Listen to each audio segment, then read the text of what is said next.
Ôi lòng mê, lòng mê, lòng mê.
Jerusalema ikayalami ilondoloze uhambe nami zungangishilana Jerusalema ikayalami ilondoloze uhambe nami zungangishilana dawo yami alikholana buso wami awukholana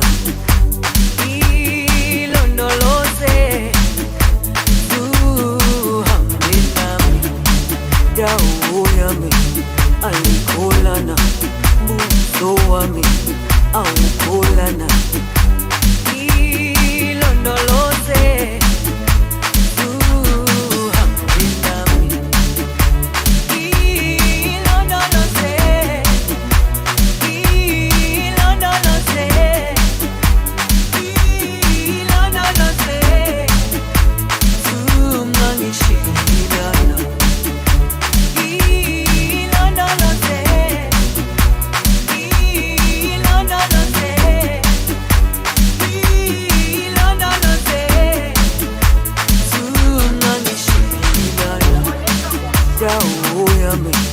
alikholana buso wami awukholana ilondoloze uhambe nami dawo yami alikholana buso wami awukholana ilondoloze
Casiala, soya wa ovelava, Costa Casiala, Costa Casiala, Costa Casiala, Soya se Casiala, Costa Casiala, Costa Casiala, Costa Casiala, soya wa ovelava.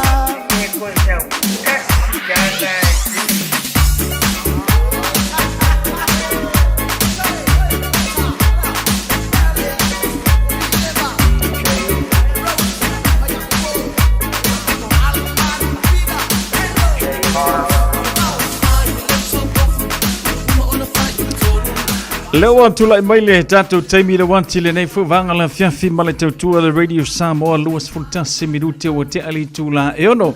Ya o fono fama fatano fo le tatu por kalame besio le tatu tautua. Il nei fu ia fiafi lo naso farile po le tawalungo fi amngalwenga. Ia ale pa ia man mamantelo le tatu tenu ia maila wa fo ila matanga le nei va yaso. Elona aso ngafua. Ya vi ele lo fama ngaleo le tua le wa tawalunga fi amngalwenga. Anisi o le tātua tinu e le whengaluenga i le aso atai au. Ia whaatasi e ma le aso sa, whai le leisi nau manolonga i le whai ungo newe aso. Ai, e iai nisi o i lātou. E aru whaasoro a koa, e le malolo ai masi. Ioi, ngei kai au aso sa, ia se ia pa ia la songo fuo le lava i aso. Ia o ngā wha wawa koe fo i leo whi amngaluenga pei o na masani. Ai uila, whawhetai le lofa maranga le leo le atua. Ia fai fo ne tātou wha mai aina whi amngaruenga, ia o whanau fo i awa onga pe o na masani ai. Ia maua fo i leo sina teimi e whai ei au fuafuanga a maise o au porkalame masani ia i le whai ungo vai aso te tasi. Maua fo i sina teimi e whai fo i sina relaxi a lātou. Ia maua sina teimi e tala noa i malitinao le ainga ia male whanau. Ia maua fo i sina teimi e oa i whaasavili singa fresh air. Ia awhiangi e whai singa tina fo ilea ia o manga ia ki fo fai ungo le neva yaso ia fa tano fatua ia ile tanto tinu fa mau mali tanto por klame na tamama na tina ia tu asina sino le tanto tinu manole so fu manuia ia tu to malo fo fa malo si fa ngwenga manatu ia sai lenga le leyo le tua if ngwenga fa nga solo mo tanto pi una yai awona totofia le tua iso se fata faitaulanga fa tano fatu le radio Samoa. Ia i ate outou falitua foi ale nganta foi lea o no falo pe o mauma le tanto por kalame malo se fu manuia so se atu no ia ma so se tafole neia lalolangi ia malneia tunu o fa pena o na mauma le tanto por kalame ia mai se o le tou fa o pe ai no le ngaluenga o le tua fa tano fa tu lava mal fa lalo malo le se fu manuia fa feilo ai ma fa tano fai pantele ma pantele tamate sa Monique malo se fu manuia fa tano fa tu mo o tou ile nei fu vanga le fiafi ia le ngata fu leo le tapo inga fionga e kopo mo lantu sosoni ia maise nei o lantu fatua ma lo le se fu manuia ia ti o tau fa fiau tala ia maise so se missionario fa pena ia ona o foina le ola tautua tala ile fina ngalo le tua so se atunu o le mato tatalo ia maua e o tau le loto toa ia ma ia pui o tau le tua ina tunu o tau te tala ile fina ngalo le tua ia ilona toto sau ina i o tau ina ia tui talima i malmanuia ia a maise ai ia ole finangalo le tua pe ona o tau anga ia tuai ia wakele a so se kungu e ofo ia ka kowi o ka ka fo nga onga komisio ngale le tatu fo ia tunu o ai so ko maka ukiale tunu ka masel mera o ia ia o ila fatalo fati lava mal falalo malor se fumaria ia onai tanto aingo fa penaona malanga mai Samoa so se tunu o le nei lalolangi to wa fe fo ia au kilani ni sila nei ta faonga mai vai vanga ia mai se fo yo por kalame pe ona to nga mai ai ia fa penaona fa tenuina le tua fo fanga le fia mal manuia ia mai se fo ia ole asia i fo yo nei ainga pe ona yai le nei vanga le fiafi o ia maua tawalunga te male te tua se uso ia se manu francisiane le ngata fo ilea ia ole afiong ia lei ataua savea ia lala wo fa ia ku fa ku ai o ma averu fola io o ku i lu fola o kering fola lala wo aku mala fola i ka wo aku mai ila pe pe fola o fa foi mai makuru fola o ki wo ma mai ngu fola io e le ingu fuala au au do fuala au ngai ia abaila ko sabor ku ia la ko ma vakula pepa fuala o vakua anga ingu fuala la kilo lu fuala au ngai fuala au suka fuala au koko mawalunga o le fuala au le sela o le fuala au le le moi vai la ke vai uma e ka pepa o ka mai fuala e maka o kia fuala au ka maso la vai ku ngai oso ia le ona ia fai le sido madolonga ia mamanga kua ingu lu fuala au ngai ki fo ia la wa ko ia kama fa ko malu o salfale fai sido madolonga mai ingu lu fuala au ke lu ko fo mai kai au pole vai so le lu pokalami makua lu maloki ia la wo fifianga ia uso la wa ko le ko vai fo mai ia ai longa se uma fo fuala au la wo i fo ko fo vai fo mai ia le na o tulanga la na le ia kam la wo aku ia le ko mai nga ma ko ofisangi e fa wa wina tata proclame ia ma tata musika pe ama ane tata fa silanga nei Ua mawhai nei o na whaata wantu top up ale Digicel I lunga o le upenga ta wha ilangi ale ClickX Pacific. E mawhai fo i o na lafo eise leni I le MyCash ale Digicel I Samoa, Tonga, Fiji, Mavaruatu I le na o le 5 ta la. E le leile reiti aso taitasi ma e whaingo fia fo i o na e listalai. Asisiane I le ClickX.com e lafo aisau top up ale Digicel. Pe lafo I fo isau tupe I le MyCash ale Digicel Samoa, Tonga, Fiji, Mavaruatu. Morisi whamtalanga vla au le Olua tasi 5 tolu fafa. Olua tasi 5 tolu fafa. O le Accounting 2000 Limited, e whailai au la fonga businessi. Ma isi la fonga I le mai ai o le tausanga whaale tupe, I tausanga uma. O le au wala lea e mawhai ai ona toe maua tupe, e te tau ona toe fo I mai a te oi. E fsoswani fo I le Accounting 2000 Limited I a te oi, e alo ese mai le tutongi o tupe e le te tau. E fsoswani fo I a te oi, e maua la fonga toi fo I mai. Fafaso tai, Bashka Prasad, mai fiti, Accounting 2000 Limited, I le telefoni o lua lua, Fafituiva, Limatasi Tasifa. O lua Fafituiva, Limatasi Tasifa. Matau te whaia ni fo aroi le aso lava te fio mai ai I le Shine Dental, ai e inga whapitoa. Matau te salia le Afterpay, Zip, Q Cards, whapea Wins Quote I le Shine Dental. E whaia fua whatalanoanga ma le ACC I le Shine Dental. Le aise tongi mo whanau I le bao le se fululua I le se fuluwalu tusanga I le Shine Dental. Talanoa mai le tongi ino le whainga o nifo I whaunga ai le Zip, Smile Now, Pay Later. Le aise tului I le Shine Dental. Fio mai le 575 Great South Road Manukau pe wala au le lua fitu ono fafa. Lua fitu ono fafa mo le Shine Dental. Radio Samoa Tasilima Ivatolu Amo Radio Samoa Tasilima Ivatolu Amo Leo tula mele tato temile wanti luas furma le valu minute leo tele tula yono male tautua le Radio Samoa fulima iva tolu amoi le nefu vanga le fiafi e o manatu se tato se e atu lungo le tato awala e a pola se tulango ile tato traffic le nefu vanga le fiafi no foi mai la ile e atu e fa wawo tato musika sufi floi e wale manava fa mga rengal pa i modelo le tato watino.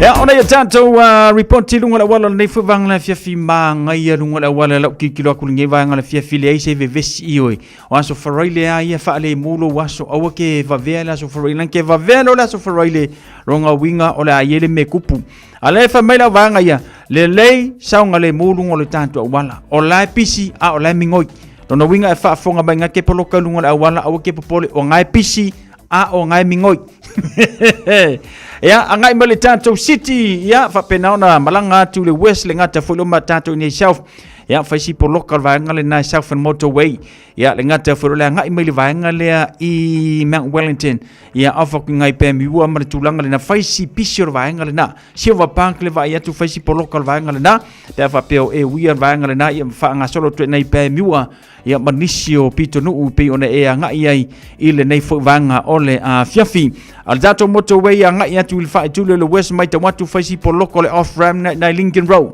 fa nga solo atu I Patiki roll a tele I nga itu nai Avondale le vai tu I ya solo nga le ya tanto feo ingal fa tu le na ya au ngai feo lolo ya le tanto traffic ile nei fo vanga ole a fiafi angai male tanto malai va le mangele fa nga solo mai amato nei manu kau manrewa le lei le traffic le se tatu fa la report mai la so longa le lei vanga nai aso malava le te tilo to irvanga le e fai se pisi o le anga i le i takanini al watu nai papakura fanga solo ko ngai puki kohe ya marwatu le tu i le fai tu le na fai se poloko le wala le vanga le na masalo ai ono le pisi o le manava ngaruenga ia pe ona masani ai anga ia tu o tara o tahuhu le ngata foilea ia ista makile fa mai solo ngale leile tanto wala pe ona yai le fai tu lea i le West Bay oso tu i le tato motorway afan tu lo tato inai Mayoro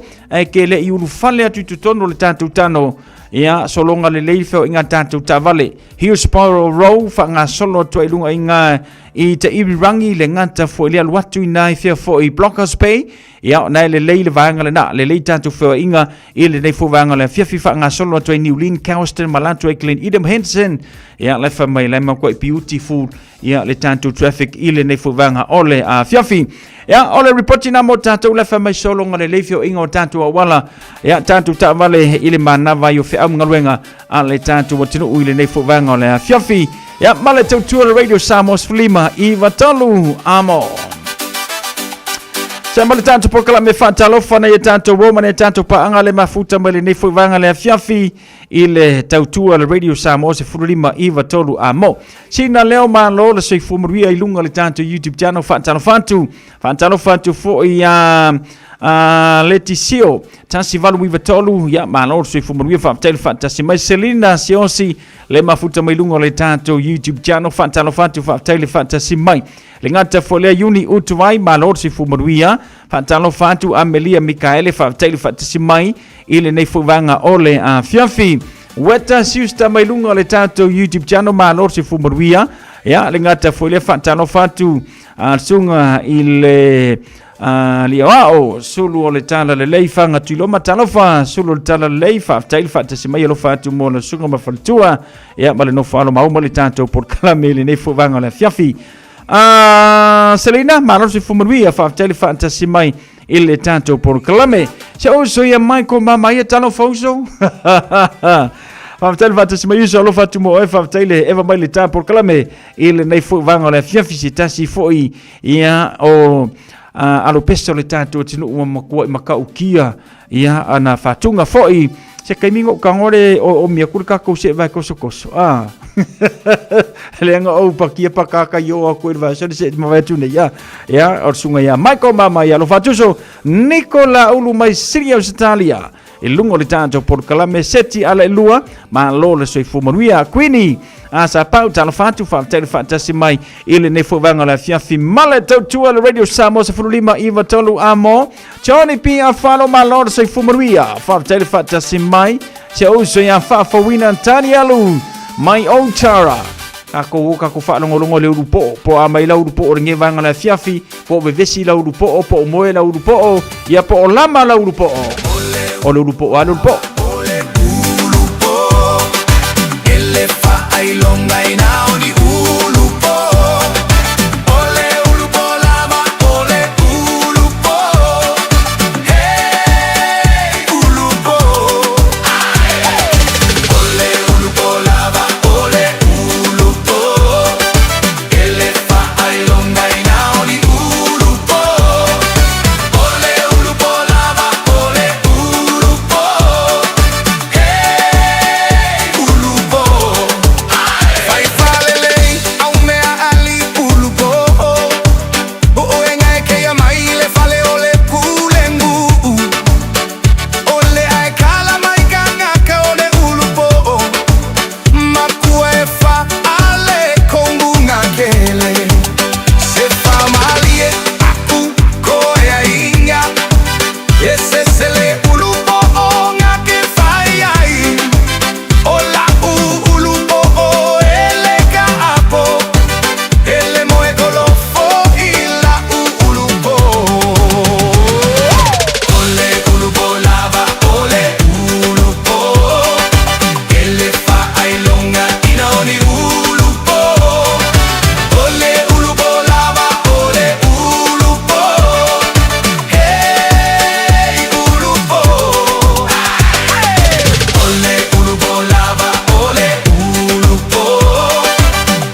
longa inaoni ulupo.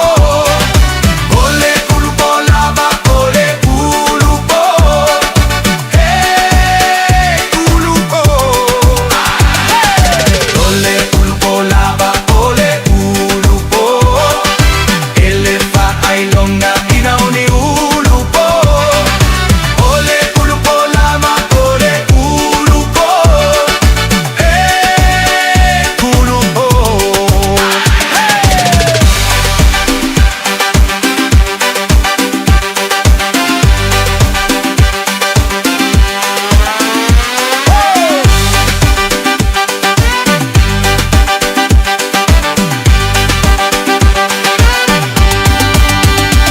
Huanyao maumanga akandaka. Huai povima pua akangaka. Aina ole kasi ale kandaka ale aekau. Ele aya seisi nale ulupo olava. Shefa amole mole ele gawela ulupo. Ola ulupo po efiafia ile loku. Ele mi si se lo tu mi se asusa. Ai fai falele ele fale uma ulupo. Siamo. Ole ulupo lava, ole ulupo. Ele fa ai longa inaoni ulupo.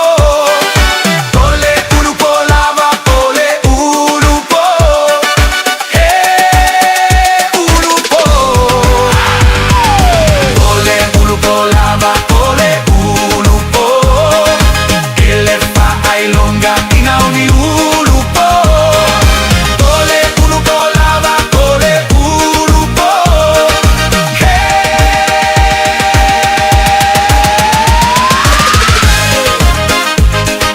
E ala na o le urupo o a o le urupo. Ioi. A fa pela o e fa fonga me o la urupo o mo kwa makau kia le lei. Kisi e le urupo. Ioi. A fa pea ke fa fonga mai o la urupo o mo kwa I ova ya se mea. Ia fa se angi se fa lai le po. O ke songa fa eu o urupo po o ka ko e se kia. Ioi. So ia ko ke fa ongo I ka ko urupo po o ngai se kia la ko a. Tata por kala me musika se fifilo yo le dei foi vanga le fiafi. Ya male tautua le radio Samoa se furulima iva tolu amo. Ya male tatu tautua pe one yai le nei foi ya fiafi no te lusu mo tasi minuto na tale o le tu la fitu tan fitu o le tu fa salawino tatu tala mai Samoa pe one yai ya le taurunga o le nei foi ya vaiaso. Fa talo fatu ya lo se fruena fa fitu I vatasi man o se fumanuia. Leo pepe yana tindonga se fumanuia ya le ngata foi lea kwini asa pa walo fatu fa tale fatasi mai Amelia Mikaele ya ma lor se fumanuia ya to fa tale va maltanto por clame ya ole mana vanga luenga matante musika ma vai pole ansa ku ko le fiafi aso faraile ala ko ole fa ma mafore me fa heavy metal le me le sfalai io awa ele la va kuka ya vai singa fale ainga ngare ko soko sa ku ira rupo ai ai e ma onga ka ngai lo ma onga ku le lunga fa e rupo al ko kongir ka pit ya ka ko ore mingo ilava Te alunga uta imoto o tua lo ofisa e su e ai io so fa malo male la so ia e te alu fa ala awe la talupe lupe awe tangi tangi awe ulo tolea tauina fa apele pele minoi e minoi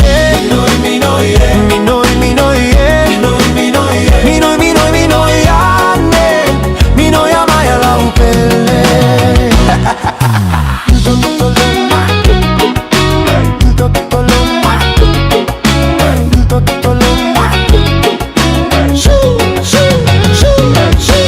Ole pululole, la mole mole, alamu lamu apeio se lole, avanea iloa amase ipukofe, awe ole ulu se le mole, ha ha ha, te alunga uta, imoto o tua lo uofisa, e su e ai io so fa amalu malela, so ia e te alu fa ala, awe, la talupe lupe awe, tangi tangi awe, ulo tolea, tauina fa apea, tauina fa pele pele, minoi ye, minoi ye, minoi ye, minoi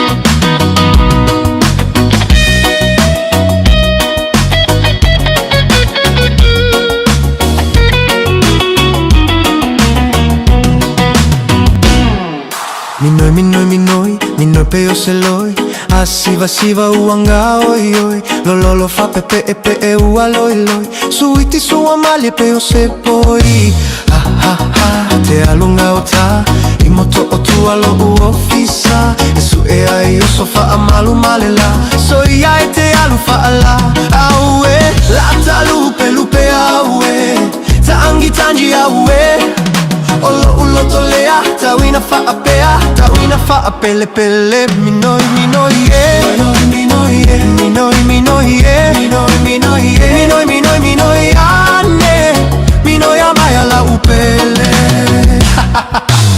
Totolo mai, totolo mai, totolo mai.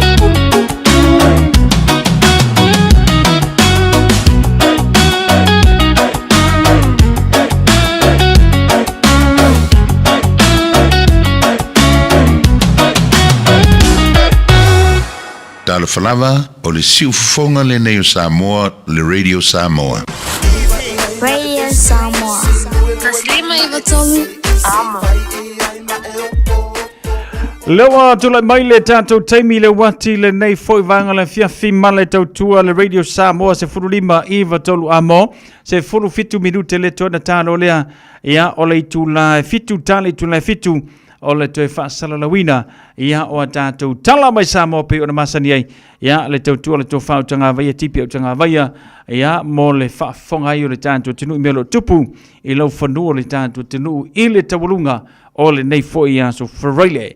Hatalo whantu a tusi pepa turu mafodo malo le soi fumaruia ia le ngata foi le whatalo whantu le tātou porkalame ia tauni ia a whalo whaftel whatesi maila tam whaiatu le tāpese whaafawina tanielu mai lungo le tātou YouTube channel ia ma le telo nei tātou wōma nei paanga ia le mau ma le tātou tautua i le nei fuivanga o le fiafi le ulua ia li ilu isa fuimono ayu ma lor se fumaruia ia alo fantu whaftaile whatasi mai le nei fiafi ma le tātou porkalame ia ma le tautua le Radio Samoa se furulima Iva tolu amo ia pe ona masani ai tātou Jama jama mnisu tātou wha tungo le nei fuivanga la fiafi msano pesele le mun mana o mai ai tātou paanga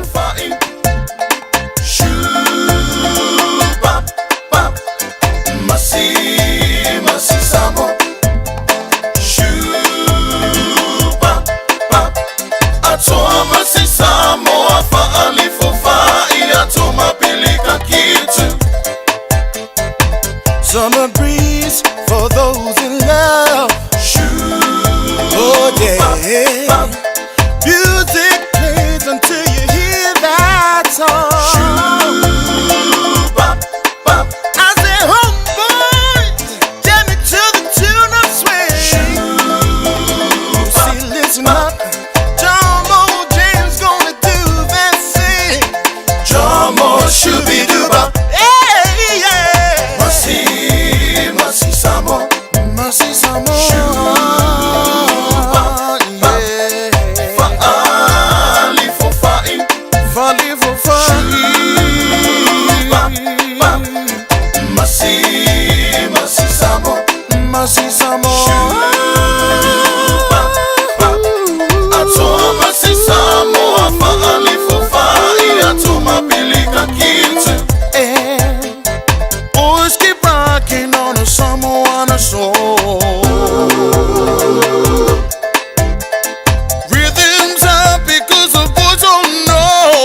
Elena or kamanga o le fiafil fali fu fai.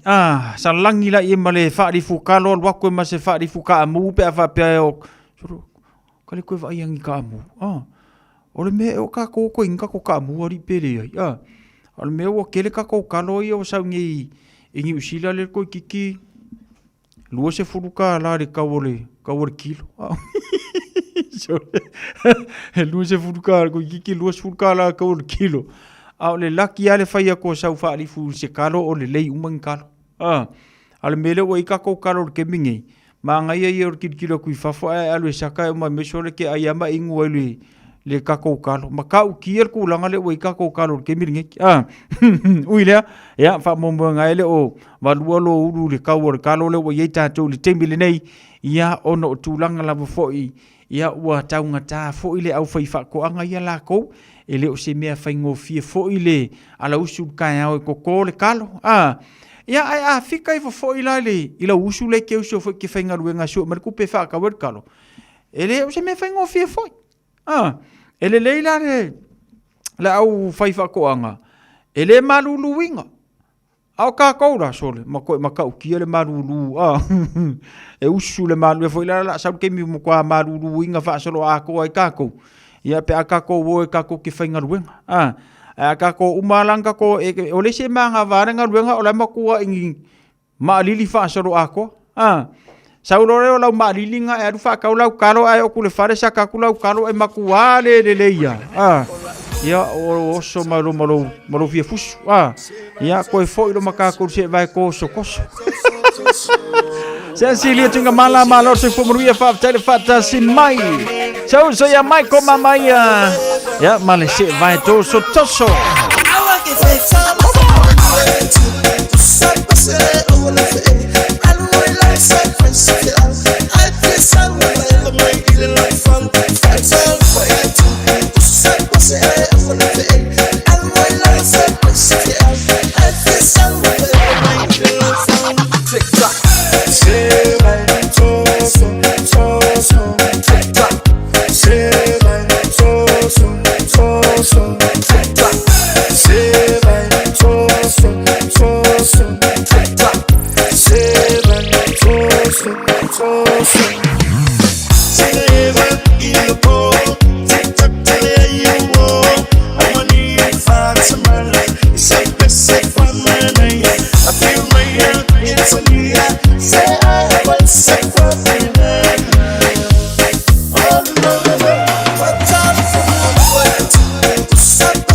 Ja, zij pas pas uit toen le afiafi. Elke is ja.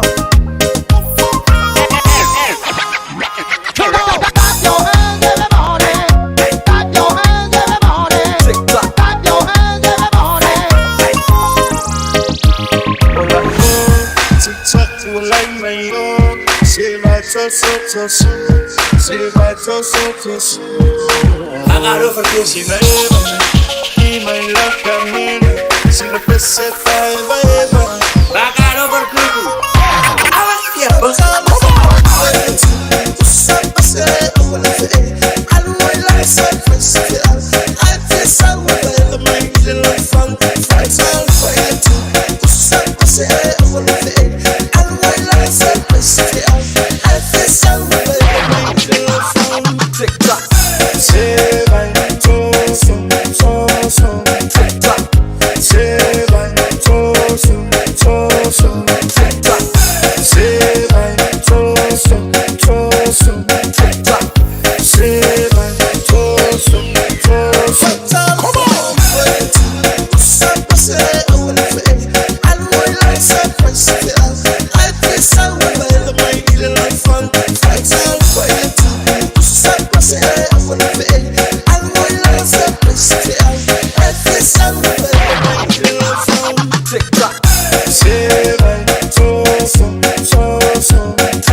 Seven, toso, toso, tic-tac. Seven, toso, toso, tic-tac. Seven, toso, toso. Easy guys, please, stay focused. What's my name? Watashi no wao. Spunky. Yale na si ufonga na se uso ya Michael Mama ia manisi na ufatunga mota te o se vai toso toso. Ole na ke akali pesele o se vai koso koso. Au ke kirkilo ki o se vai e foi o se vai koso koso. Ai le kukusa pa tio. Fifi ai no America ko ku se vai tite. Ole na ke akanga wa ui. Ile pesela o kama o Michael. Mama ia se vai koso koso. Aro ke kirkiro ku se vai e vai. Sorry. Quale kukusa pa ave se vai tite ile mele. Ia le se me o ye. Ele se so kirkiro mai pa ave se vai tite. Felene tui ma 7 man o se fu maria fa tele fa tasi mai. Ile ne fu vanga la fiafi. Fa tano fatu ma o se fu maria ya te tau. Ya le ngata fo le fa tano fatu se ya Tony falo le leio la tanfa ya tu ta proclame. Fatalo fatu ya ile totelo na tatu paanga mafuta mai Cecilia Tungamala Selina Siosi. Allo fatale mo tau la sofroile ayo fifia. Yo. Ala nga ile fifia. Ya wa le lopo vele me ngimo ila urupo. Yo. Ta kwa fale kongu la urupo fa fase yel fala. Yo. Ono minuto tafitu. Umana tu ila upele. Tine la lele. Walu ile valele Taimi umalava utemiti Iyawe la upele sili Aule ne yuwale ayo seisi Oh oh oh La upele moni Eiti ole fili eita si ole fama oni Suya lava ole olaga Telefoni yo utausaga Aole ne ile suya sautali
Nai whavifianga mo tātou le nei whaiwanga le whiawhi ma le tautua le Radio Samoa se fululima I watonu a mo. Le fu se mea ngu whaia kui pā ave o lo se e vai le fui. Ia we. Vai. O paua fo I alanga. Oro fo kako o le aupo. O manga saungi. Oso mai whafo malfale. O pasi ala kuilu malfale. Kuilo. Ia rea fulanga. O le kaku pesa o se va koskosa mai ko mama ia ro ki fasi se pa maka kuilalo yo se va sole kwa le fiaro fangi apa ave melo ai mo seti te yo tite ye sa o lo silio o le kuilo hai yo sa tanto fa vifianga le nei foi vanga na fianfi ia ma le tautua le Radio Samoa se fulima iva tolu amo. Ya, mana ia tanto musika su filoi. Ya, awana foi ia le mai a fa mangaruenga sa fia ngai male tanto te do ile nei foi va yaso mese o le nei yaso freely. Lo le nga lui. Lo fa mano rosi. Ia e fa fainga talo usu tinga lui. Ia au ke mia ke ku vai ai oi. Ile fa fainga ruenga ia we va ia ku foi ia si o si we va ia ku ia Josefa. Ia e ki tiro ku le si ku we va ia ku ia senorita. Ia marvaenga la lucio wen. Ia o ke ia le o ke ana ule la vai. Ia mai fano waso. Ia wa fia. Va ai la ia. Ia tatu onu sai le ana va ule la va o ia. To anga ngalue. O lo te tau ngo fia le niso fuanga o tatu ia. So o se mea lava o makua ka unga ka fa solo a ko le ngila lo lanki. Ia o le mela le ia ono sai ngalue e fa taile tu na o mai au fe au mangwenga o le neva yaso ia faisa malo longa fa profesa ia a mai ana ia vai singa ke me fa isinga u fa sa vili foilia ia ma fa wi wexelo ma fo yo kulele fa o ma ko seki me uma ia o le nei fo fa unga le yaso o tal fitu tala mai Samoa.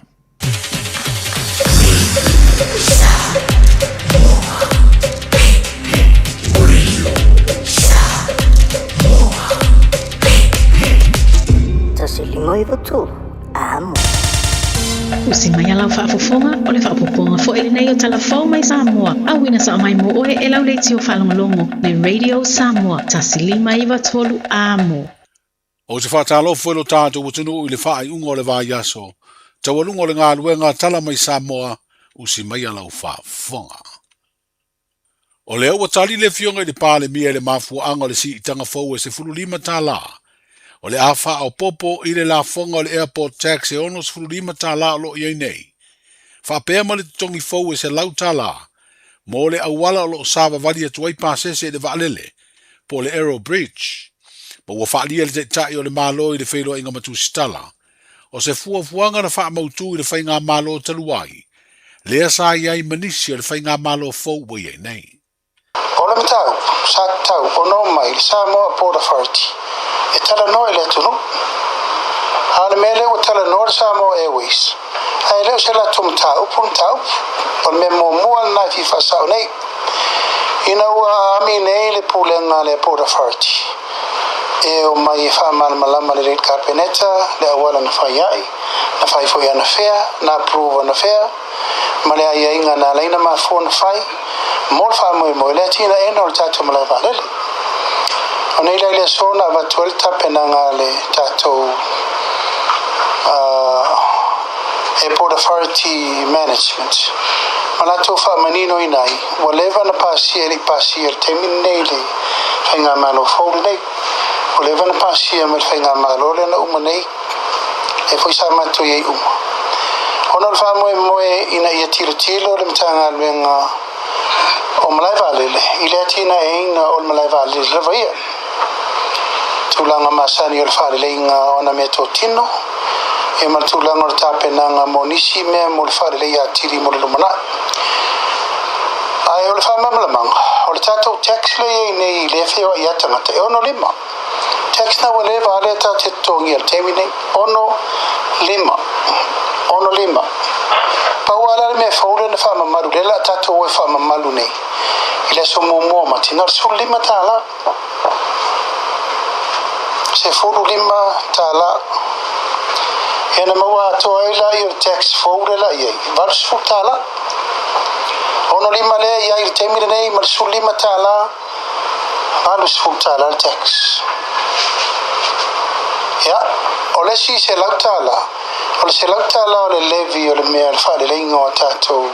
Awala la papa le alu ilungo valele air bridge. Ono mai tau. Ato si sila le vas pacificato. Na sa moa mafiti. Ono ye air bridge. Tato fa tai ono le fainga tato male valele. Ia upstanded tato. Ato vai ni Tonga, ni We, Tuvalu, Cook Island, Nu'umana, fiti am Samoa. Ole iai e tulanga ia. Ole se lauta lala le vabu, ole levi. E leo se tax, ilunga o fe malanga inga le tunu. O umana ave le tulanga le apopo inga le malo ile airport authority. Ina ia va aile le itato facility mo le vanele. O tatau na fatulanga le upgrading of Aleolo. Whangari, Mauta, Asau. O le whaamala malamanga le pāle mia, le sunga la audia le mali atoa le ua te apolata e waufosi, na ia whailo ai maseisi fuafuanga, i le toe amatali ai lea le masina fau mati, o malanga wa alele le Samoa Airways i Mauta, Masau i Savai. O se fuafuanga le a whaatino ai ma se suinga fau, o le whaavarita le leilea malai waalele taunuu, ma o e se ai waalele laiti. Ma whaapipi ai fo i mamoli e mawhai ai, o na whaonga ia malai waalele lua i le pō. Stasio mafu anga tāu o le whaonga i le pō ia malai waalele, e peo na whainoa le pāle mia, ia mawhai o na au mai ei mai savai ni ngase tinga aina, mo le mauta ngase i matotua, o na e na o le tolu afe tā lale tutongi, e lele mai ei se waalele le titi ma se ngase. O le teimi nei, o lo whao ngā waa o le whaalaptonga o waa Samoa, o se isi au nanga le malo. Ai o le tutongi, e luas furufitu afe tā la, e tongi pauai mo le au maia ia pia o se ngase. O iei nei le fuafuanga le malo, e au maini fo mai fafo i le vale luas furu ma le tolu se furu. E fesoa soani le toa ngao fo mai, o lo tautuaina le au nanga le mtanga luenga o le soifua malolo ina. O whailoa le teitai o le malo le fionga i le pāle mia lea fuafuanga, ina ua whaamauni ai le kāpeneta, le awina atu i fafo ngase se furu ma le lima mo tonga fitinga. O le toa lima o ngase whaia o latu tonga fitinga i New Zealand, ai toa se furu o intia le amalanga i ai mo tonga fitinga. O whailoa ai le fionga i le pāle mia, o le tasi o fuafuanga i le fausia leo se isi fale mai fau, e whai ai tong fitinga o ngase sili, o na ma ale a unga, lea le o mawhai o na whai a tong fitinga i Samoa, ma au mai ei mani fo mai fafo. O le tau o lo whaatu bei e tong fitinga i fafo e le tau ngofie, lea se furulua miliona tala i le tau sanga. I le fuafua te tau ina o tupe whaasau ina le malo mai lea polo kalame, o whailo fo ia le pāle mia le fuafuanga, e sa ili aini company se tolu i New Zealand, e tau ofo mo le tutongi o tong fitinga, ona le teiminei e na le tasi lava le company. E whapena fo i le sitasila le malo le auminatu intia o ngase. Ma e leo tue le titir whatera noanga o por kalame le o whai mor se whenga tupi. Tatala ni ava no se tolu mo New Zealand in company la tau te avea tātou tangata. Teimi mo mwana le tau tasi o company sa vai. Ona la wala le tau sa war company na. Tau na le sa tātou mo. Teimi ne tolu company. A tupu maini pe whea mo lumana. A maini quote sa whare maini toto. ato vai le po ferme tau feuroro tau mo tatou apena voi la intia o intia pito siring tau mo fia temine ala voi la tau no mai isi company intia to ro vessel te atune a voi mai la to pape mai e tau mo fia la to e voi la avel fatto no ngal malo fion minsta se fo maraloina a faio intia torun fale mai a mai coach nei fa tau mo fia e vol fare mai fitti lenta no mai fo vessel te atune on me la varena ya aya tawia ole ola ole metaulia na le tai o le malo le fionga i le panemia sunga la udi o le mali e toa le ua tea polate va fosi. O fai loa le tai o le malo i le fono matu sitale le stofi, le faa mua o ainga na faa le ngaina mea to tino a ngai le pe faa fosei, o le tise le tausanga umavae, mai le vai ngā tu pe tasi le miliona iwa se la wafe tala, le ua faa maonia le kapeneta. Pe tai, e valu miliona le tau o mea na faa le ngaina e au fiai ma aseta, ma mea to tino nisi o pisinisi ma company na fia. O le tau au fai le teimi na tau au ina ipepa faa tumu, ma talo sanga na faa ilo atua ye ainga, faa pea pisinisi mea to tino na faa le ngaina ma o lato tau. O lo ngalu lue le komite le malo lo ngafa, ma le faa vasenga ina o lea tulanga, ma le toe siaki ina pe moni ia tau, ai o lea o faa mua taui o mea to tino a ainga. O whanga solo le asfreila nei vā yaso, le whai ngā whiriwhiringa ela le pālonta le titi, e toi sā ili aini sui o sufono le tofi whaipula o le pāle mene, mo i tū malo wha pālonta o sāwhata tasi, ma vaisinga no lua. O lo tau wā mo le i tū malo o sāwhata tasi, sui whātutu e to lima e au fiaita mā i tai o to lua. O vaisinga no lua e to lua sui o lo tau wā mai ai. E to whāsui tau wā le vanga wha upu whai o le whātua tua i le atua sā mo u tasi, o lo au fie le whiriwhiri ngā sāwhata tasi. Ai tasi lava le sui tau wā, o lo lango i le vanga wha upu whai e pui ai a te tau o tangata. O vaisinga no lua, e tai tasi sui tau wā le whātua tua i le atua sā mo u tasi, ma le pāti e pui ai a te tau o tangata, o lo tau sini o mai ai. O i le wha moe le tolu i le awa uri o le sfreile, e tāpuni ai whale pālota, o na wha i loa i leo le taunu unga o pālota la i te lua, i sui le amanu malo le whaitaunga mua e le aloa ia, po le preliminary results. Le stona i te tau na whai ai le whaitaunga aloa ia ma wha mautu ai, sui le amanu malo mo tofi whaipule, o vaisinga no lua ma sāwhata tasi, mo le sauwha inga sui o sufono, o le paia inga se furuvalu o le pāle mene.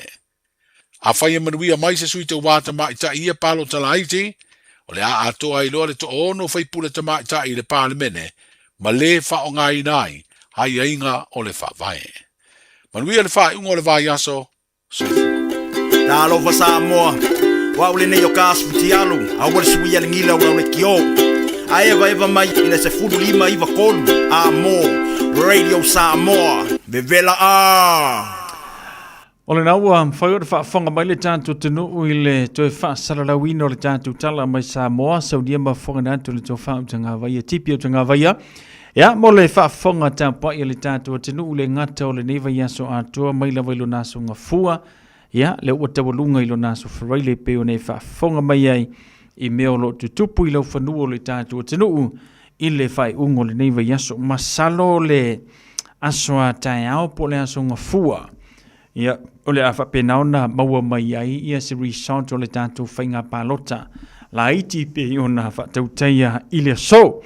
Ia, masano la ua maua ai ia resort fo i le whataitai lau lava tilo. Ia, au lea tue whaia lona whaitaunga atoa. Ia i le aso a tai ao, ia ona manino ai lo lea o le sui o le afa pena ia ona manu malo mai e tātou no foa ia lua. Ia pe ona iai. Ia, tātou talo i le atua, o i lava le atula i mai. Ia, o i lātou lava le nā, ia tau avea le fina ngalo o le lātou fo i tu malo. Ia, o le vai aso forward, o le a afeki ai ea i la utau whaalongolongo atu, ia le tātou tax folio. Ia, pe ona iai, ia le tātou tinu i le se lau walus furu tā la. Ta ilo iai sou malam lama o la ua ia tama ilo iai o le levi ia o le taxi lava le na e whawhasenga i whai o ia le vaianga le na.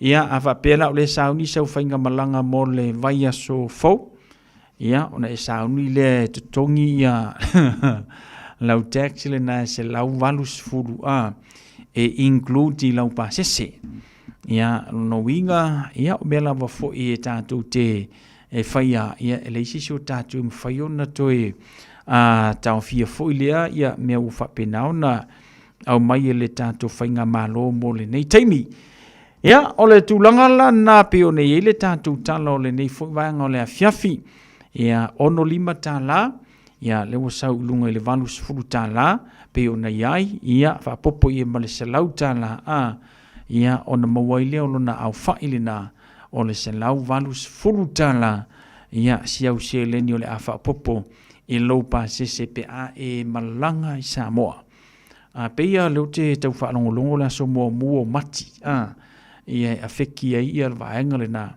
ia ava pela o lewa kelo ilola i pe fa pe o manga pe lo pasese fu le mai le masinga len kiangi ia kelo ilola i po da se tulanga vaenga le na ia pe ki o ko fa popo aku sisi kaimi pe kapa ia o e tutongi lau se lau vars fulu i Samoa pe ia wao tanto fa pena o le singa ko kongilonga pasese mai le masinga len kiangi fa mo Samoa ia mati wa tatu i tele anta pina mamau sei vanga nai fa lave fa fu sei ia ona fatua e mingoile ko kongilo pasese ai o le to tele o tatu tangata e ta pina mamau o le sila fa pena ona to tongilo na pasese le masina le nei po le masina na sei mavai atu nei fa mo Samoa ia mati ia ai o telo ulola pola se tulanga o le ao o ile vaenga le na ia pe fa pe e te malanga tu mo Samoa ile masina faupi ona ile tatu tutua ia mai se foi ia o le tulanga pi ona ile tutua ale radio Samoa se furulima iva tolu mo ai tatu tele i anga ia tu inisi vaenga o le tatu proclame na to e fa manatu mo tatu le tatu alang malo so tatu proclame ia fia fita tasi le o ia le tanto company po le tanto business fa tai le accounting lua limited mo le langoina o le tanto por kalame o le afiafi fa so tai ia pe amana o mia le so swani e faila ia ula fonga fa business mai si la fonga ile mai ai o le tausanga fa le tupe tausanga uma awala le mfai ai ona e to mau tupe tau ona to fo i mai ia te oe e so swani fo ia te oe e alo ese mai ai le tutongi no tupe e le tatau e mawhai ona fisoswani i le whaatulangaina ma le whailaina au la fonga uma fa pe fisoswani fo i ante oe mau au la fonga toe fo i mai fa fisotai ia paka prasant mai fiti i le accounting lua limited malau le telefoni le olua lua fa fitu i valima tasi fa olua lua fa fitu i valima tasi fa ia pe mo mia le fisoswani na ole lang manosi lana ia o le tanto por kalame le na pe ona ia le nefo ia fia fina so ata o se pa ia ona asonga fua se pa ia na sa ia o le tautua le na ia le tanto company le na o le accounting lua limited ia so san mo tanto la fonga pe ona masani ai tanto sa valiatu ma vai ngore talo tau mo tanto le nefo vanga la fia fi report ma ofisa vai tau yo kilani Ola sola vai e whamawina i le lua se fulu male tolu tikeri no mafanfana lona malu se fulu male fitu. No soane le namo tātou le tae ana leila i le se fulu iwa 5 minute le fitu le tae au te maumali atu le afiafi le so se fulu iwa minute te elitu le valu langi le lei le tano tamo tātou le so.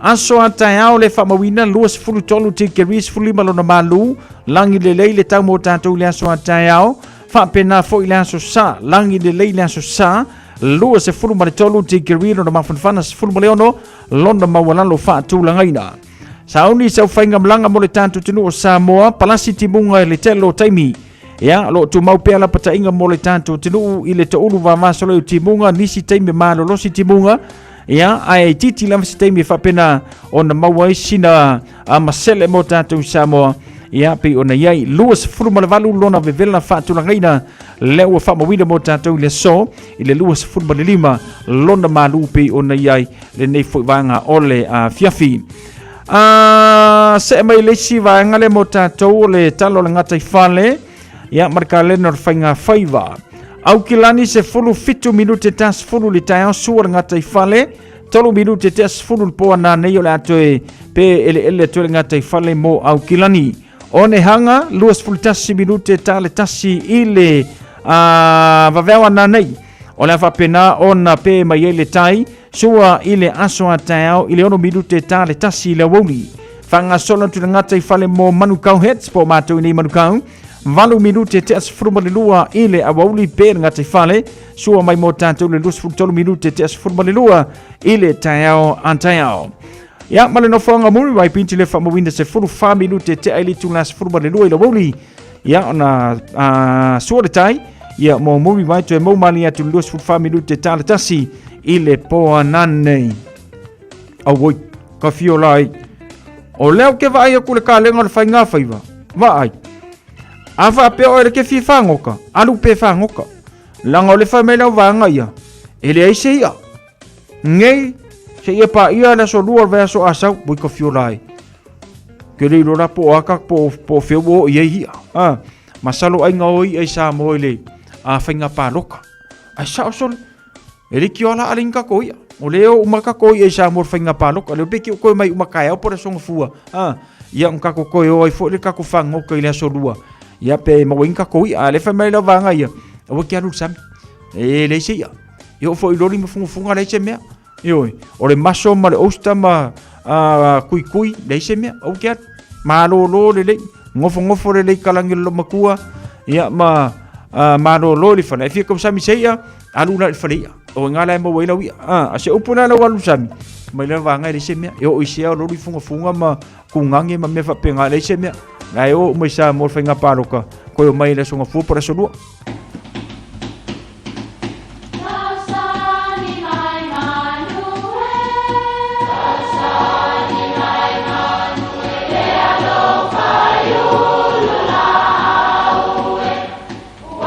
e o fanga manu i ululu o la au awa e fafanga i funga o la au a o le tangata e fafanga i upu matala o le mafileo o alanga upu mamuanga ngana Samoa maona whaapongai e a fua ilo na sio mianga. O lona lea sao i le whaatufunganga o le iloa whaale aso mai le tautua se ia o ina pule. O alanga upu mamuanga ngana ua lanto mamanuina le tō whamanino a Samoa mana tua foi e tau fitau muli le atunu. O le malie ma le tuu malie. O se tasi o tū e masani ai Samoa, a si se vaalo fou i le sami. Ia ona porto fo i leo matai, a wae mautinoa a maua se malie mua, ona whapea lea uaola le vaa. O le ia po o le malie le nae manatu le tautai e ana le vaa e te tau ona sii pe tō i le fale o matai. E lafo le malie i luma o le fale o matai, ia ona momoliane lea o se taui o le malie. O le tautai e ana le vaa muliane, e na te maua le taui lea. O le taui e tā ua le taui le nā o le tuu. E whapela e ese whai ngā nuu, ai o le telenga o fio anga, o le taui lava po o le tuu malie, o le whaamanuianga lava matai mo le tautai malona wafou. E whao ngā i lona i tūle lei. E mawhaifo i ona whao ngā i se taunu unga leanga. Oi, se matua mana i ali i le ta vale a silanta ule lea na maua i lana whato anga ava. E moni ai le upu. O le lava e lulu maloi mata. E sele ma le alanga fia. O le malie ma le tuu malie. Ia pe fo. Ia ua mai tawantu ua na o le mapu i ti ngā o tau taluailo o tau le tausi matua. Ioe, aua ne ingalo le upu o le atunu o le malie lava ma le tuu malie o sianga sala lava ma si o ne taui. Toa angala i e tausi le lei o tau matua. Tau te manui ai. Ia manuia lau whasonga le nei aso. Alofa, we're the Katinas, and you're listening to Radio Samoa. on 1593 AM.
Omega Cars Lua selau Cavendish Drive i Manukau. Po le telefoni o iwa lua fitu 5 tasi lua.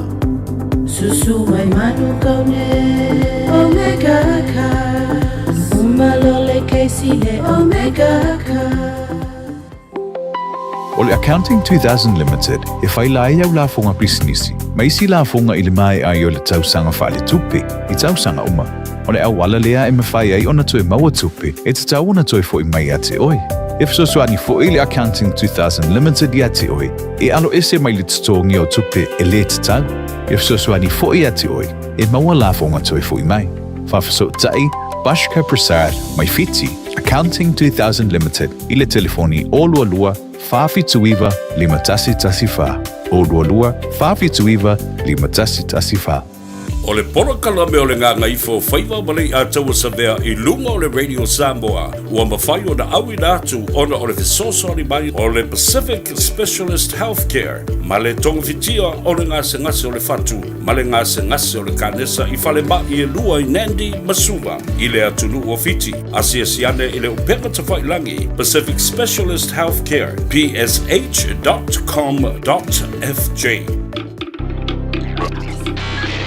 Tasilima i Watolu Amo Radio Samoa. Lawa tula male tatu temile wanti luas fulmoliva minute wa tele tula fitu. Ya male tatu al Radio Samoa fulima Watolu Amo tina ngawang malole ngalu ele niva yaso male nefo yaso fraile. Ya faaftaili faatasi mai leunwa ya li Luisa Fuimono ayu Christina tanu vasa so ifomanuia mai melpone au sitania tano falava.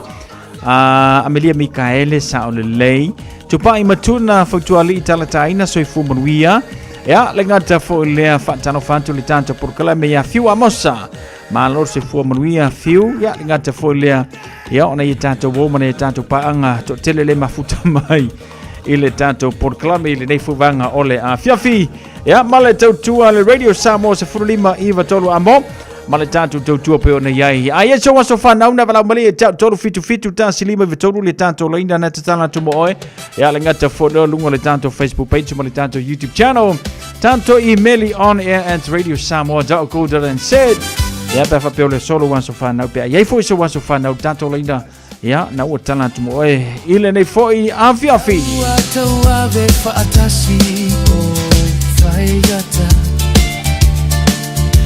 Fagalo nei mafauga Be aisea Le alofana vea le mataua Fa avae A oneiwa avea mateua Mamae Amma vai o timuga Uala gilelei Te aise le pogisa Nailo meuma Oni asu alelei O asu amasei Fai le tonu eilo alemoni Olo alofa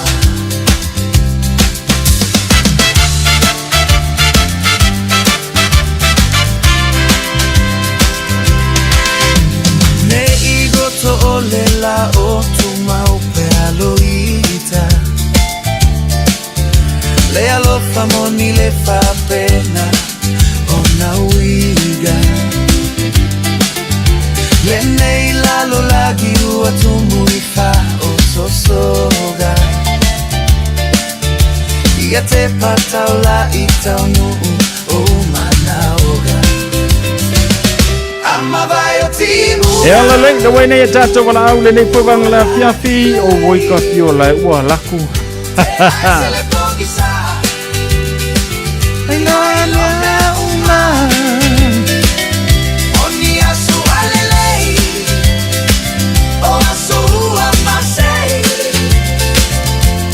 Fai le tonu eiro alemoni Olo alofa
E le tātou tunu le wala au mai le tātou whainga pālota. Ia mana tua le sole na whai ia le tātou whainga pālota la iti. Sa whatatasi ia ma le tātou i tū mālo foi lea pe ona ia ile so. Ia le o mauti noa ia le mai ai o le tātou whainga pālota pe ona iai. Ai o lona tue whaitaunga whapito le aswa tai au. Ia masalo le ailoa tai au lona i unga. Ia mawha mautua i loa ia sui e to lua. Ia ale fasto la whapenao na tawaweina ia tu malone ia lua. Wale awa tiltilo atu ia lewa manu malo sui ia lua ia fasto peo na iai. Ai o lo o iai lo na tue whaitaunga whaalua i lea soa tai au. Ia o na wha mautinoa mai lolea o na i vaenga le na ia mo le whaafonga mai le tātou tunu. Rona winga ia pe te mo mai ia le tātou porkalame fo i lea ia ale tano ava i lea soa tai au masalo lea mo mai se tātou report tipo se tātou update ia mai le tātou porkalame le na ia i lea soa tai au ia ona toe longa toe fo i lea o le tātou tinu ia mawhailo atu ai ia le resort pole unga o le tātou whainga pālota pe ona iaile. So, ia lo no winga tūlanga lana pe ona iaile tātou whainga pālota o le nei fo i vanga le fiafi male nei fo i aso whareile. E na wata luas 5 minuta na tāle o le tūla valu tāle valu ia o le tātou polkalame o le tatalo moe.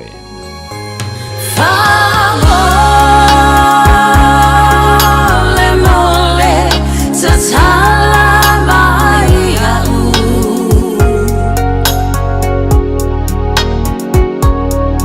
Uale ai Mase alofa Otutoe avatu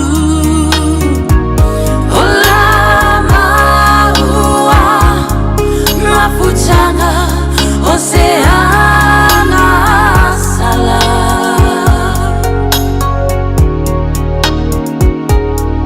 Tumayau Seyo fola Watu ile neivasa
Elena si fonga mātango fio le tamaitai a Robina Kyrie.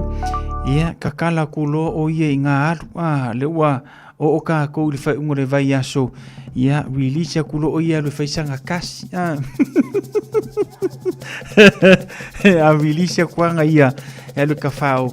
Ia e fia fo e usu le asonga fua. A le mela le loka o ia yo au ka fama le fale. Koe apa kuka uanga nge ule sesi wangimo. Maka ukia. Na ia tātou whaasiri silanga lau tanu mai e tau le nei whawanga la fiafi. Ia ona whanga solo wharu tātou porklame se ia tāle tulai valu. Ia vatasi mai nei tina mo le tātou tautua. Ma le tātou porklame o le te talo moe.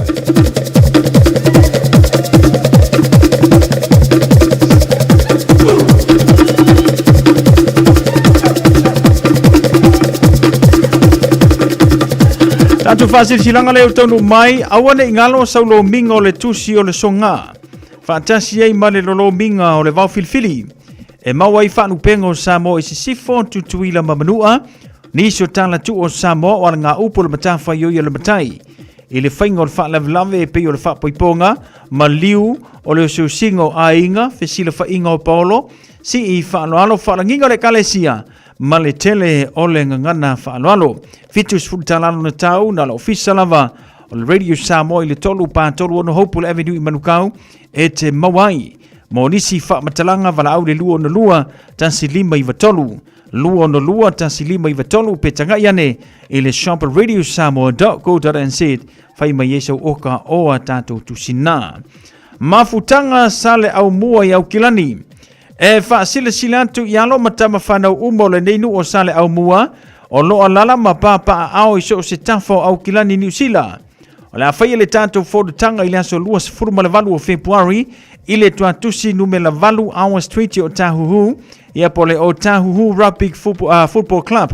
E le itula se furuma le lua nga I le tolu I le a fiafi. E wha mautuina matala noi nai le tusi e peio na wha fofonga I le tātou whodutanga ua tuana iatu. Tali tonu I le lofa wha so le tua I taitai atu ailo o tausu I fua maso mato wola nei. I le aso ua ta uilunga. Mo nisi wha mtalanga wha so taile whailo tusi I le o lua o fantasi tolu tolu, tasi fitu tasi. O lua o fantasi tolu tolu, tasi fitu tasi whawhetai. Sainia le taitai whono male laulau a whono. Alo matama whanaua sale au moe au kilani New Zealand. O lo o sainia le tātou whaasila silanga lena. Mafutanga tama whanaua saumi New Zealand. Tulau Samoa I lau whaafongaanga. Ai ile ava ma le whaanoalo e whaasila sila tuai o le awhaia le tātou whodutanga. A mato le netau sanga I le aso tona I nei luas furuma le vanu o Februari. Lua o luono I le tuatusi tasi lima Pierce Row I Utara. Mai le afo le lua nga I le ono I le afiafi. Taluai ono le tātou ulua I fono amata. E te tala tuai ma le anganga whaanoalo. Awa le tala no ino por kalame mafuafuanga a mata mo le nei tausanga. E vala au whaanoalo tuai li pa iyo a inga masala whai ma le mamalu mawalunga o tama whanau sio tātou nu o asau. O loo a fifio ma papa a ao I le nei pito o Aotearoa ina ia susu ma tala mai a ao. Tātou wheroa e ma mafuta fatasi a wale atina ina o le tātou maftanga. Whaamamoi le alofo le atua I tātou maua le aso I lona anga le lei. Whaamsota I mai le tātou numero le oluatasi o waruwha, lima iwa valu. Oluatasi o waruwha, lima iwa valu. Monisi whaamatalanga whaaftai o le laulau o lo sainia le tātou whaasila silanga lena.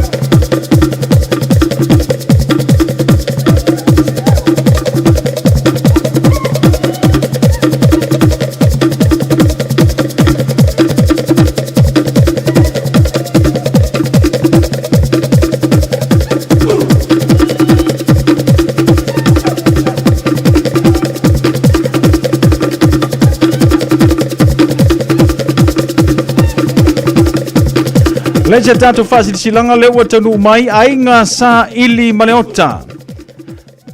Tawia ina mato fatu low. Tafa yauma matafa ivalu. Awala ufa fufonga anga Samoa. Tulou na lava. Ai mato te ufu a utufia le malu o le vai o le tama. E peia upu le ana papa. Mautu ma tawale vai faalele. O le tamaitai nai le malie. Ma le vai to e lau. Ma fanga tonu le malama ma vili tonu le ithi o maina. E vala au whaano na tuai suli ma feoi o le tatu a inga sa ili male o tā ia maile. Pa ia lava lea wale fio o tama a inga male nofo. Susule matua mausuali i tama paa malo tutusa. Ole mataa fama upu lea waluma. Wa ele to fai li sao lo no foia le tatu a inga. Ina ia faia se tātou whilo inga wale sa ilio ni nofo. Po o se nofo e tausia a inga I Samoa. O le a faia le tātou whilo inga. Aso tona inei luas furumalawalu o Februari lua o lua no.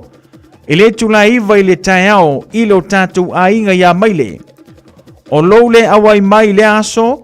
O le a le tau fiai se fina ngalo autasi o le tātou a inga. Mamori atu ele tuolo o tau soifua maso matuola ile aso ua ato faina.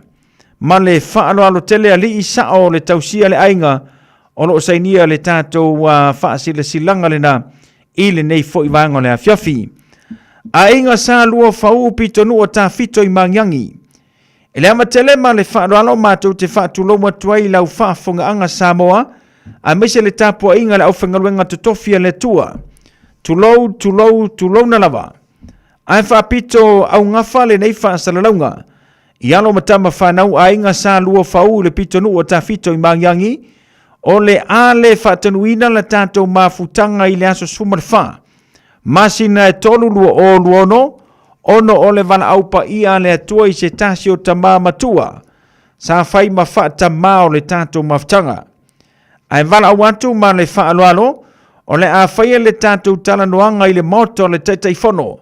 Se fulu ma le whape salo pleisi o taura I le aso luas fulma le limo mati. Lua o luono, o le aso lulu lea.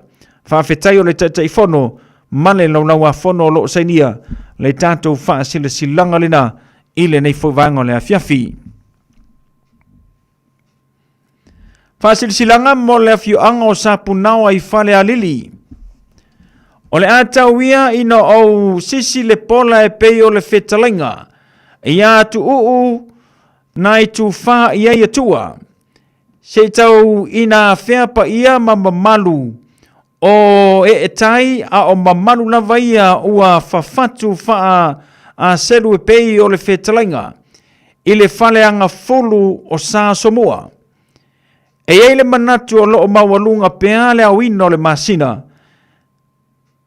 I tupu mai e o sio tātou nuu.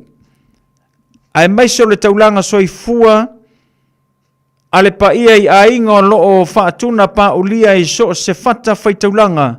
I Aotearoa. Whapea alo ma whanau lalo vaoa sio tātou nuu. O ni paolo foi mani ngafa sa tā itua. Ma lo folau, ma lo le pale, ma lo lava soifua maruia. O lea te tano atu ai ma le nganga whaaloalo lava. I le mafutanga sio tātou nu o sapunawa I au kilani nei.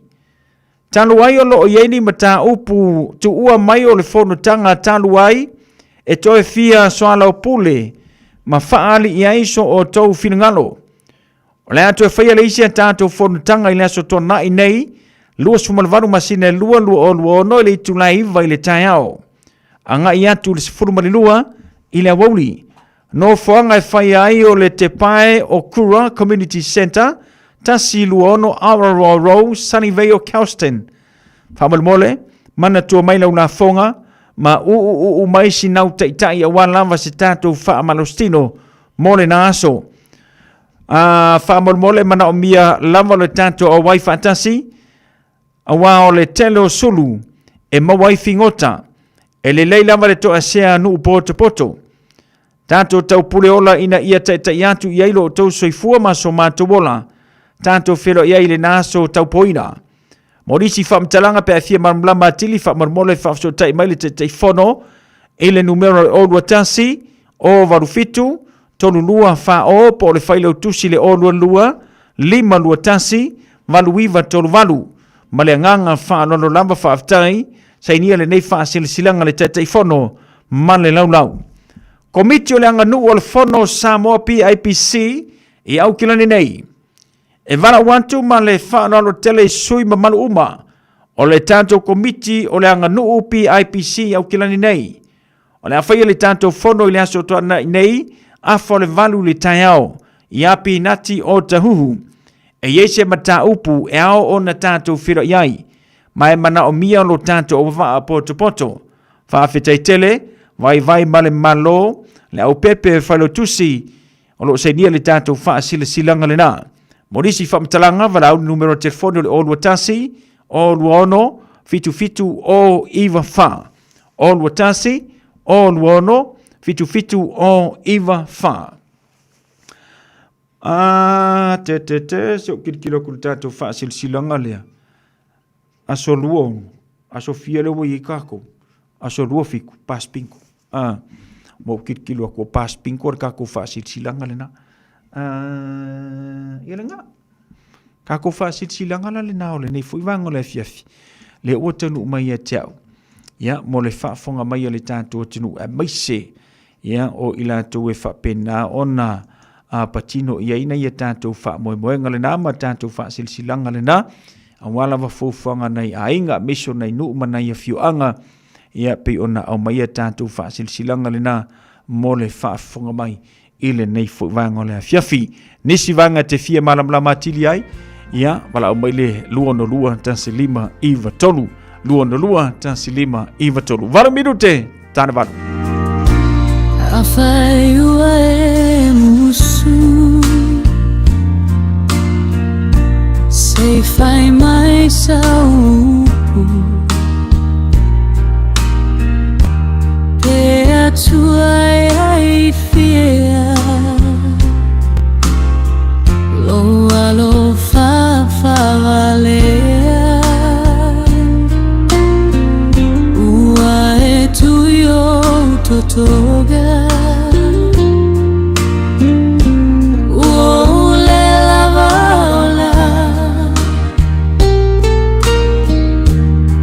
Sililo mativa ile tamao ainga Serilio ivanu Sasalama imoau Saoleta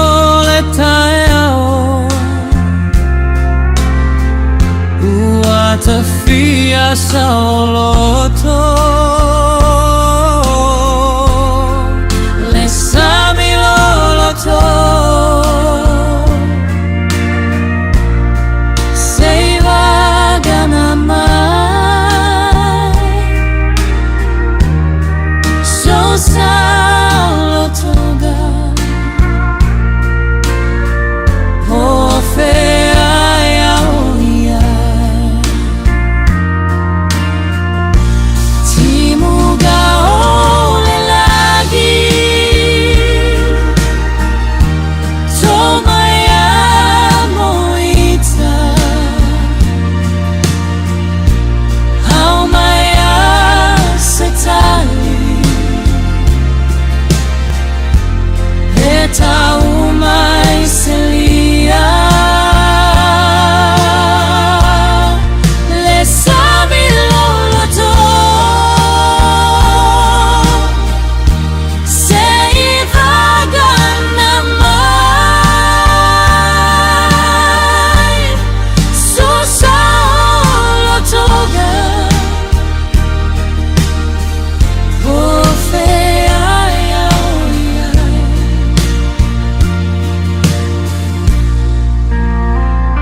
le to e lau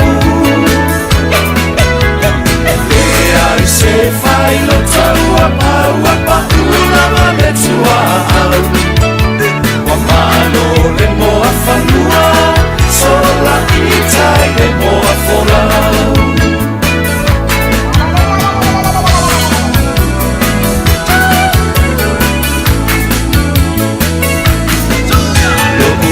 Sa tu tala noa sa fa amoe moe atu i fonga noa Ole e ua leo o Usu e wo wo foa Ne moli nai a poli maula ua emo mai fa anoa noa Ola uma atai mane Ua a vea fo i se fai koloa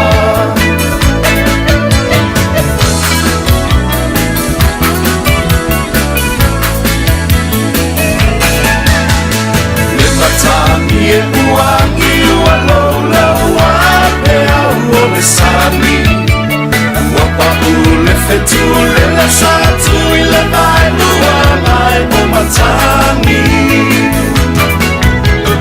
A o ai fo i le lau atu i le au le sami ma e lai O la upele la uma amora Fo lau atu i le taita fola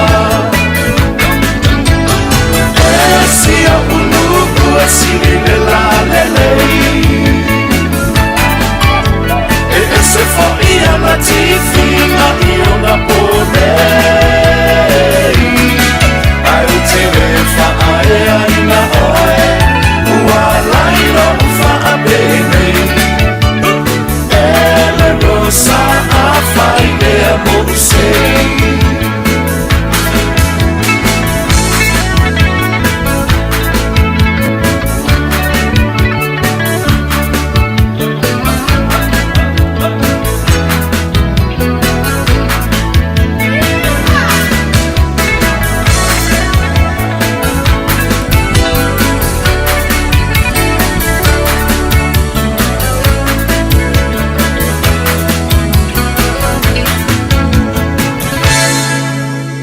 Ua tale valu mo le tātou porkalame o le nei fwoi vanga le fiafi ia le fwoi vai atu ua to ai tau nuu mai le tātou au fai porkalame ia pe o na masani le tātou porkalame e lona to e amatali o le nei tau sanga ata si mai ia tina ia Salome Mitro Moe le ngata fwoi lea ia o le tina ia tātou sanga se yuli pulitiu atoa ia male to taliu mai e o pasta tuloto pe o nei ai le tātou a porkalame ia male tātou au tau pe o nei ai le nei vaenga le afiafi ia le fo to e ator tino le tama ewa male tātou porkalame o le te talo mo o tau te le ia le nei tu lama nei minute te lona te whaafonga mai a o ngai iei se ngase o whapena o nātu ai lo mawhau na te whaafonga mai a o iei se ngase ia ua fia se launi tupe ua alua i le kaunasea. Na fui te whaafonga mai a o ngai ke fefe te alo wa aile fō mai ngi ki o whamele fō mai e whaisou ta o tonga. O le a fia fina le nei le ua whaatasi mai i le mātou au tau.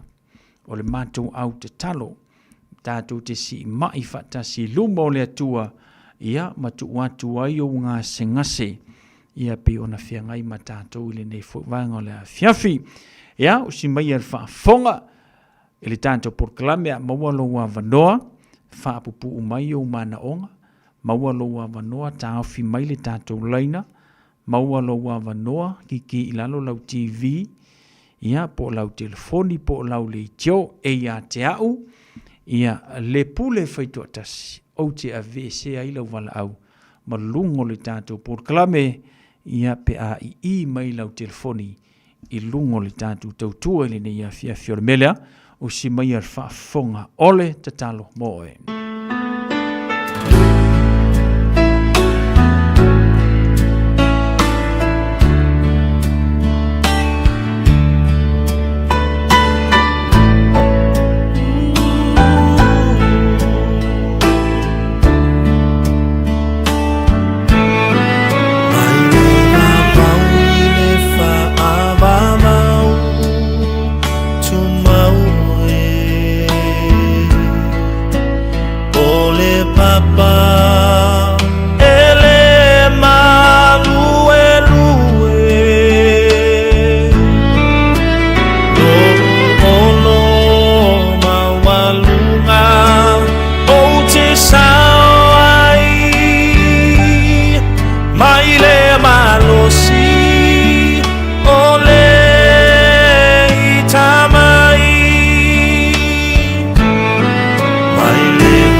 te umauoe si ia elo uleo maalanga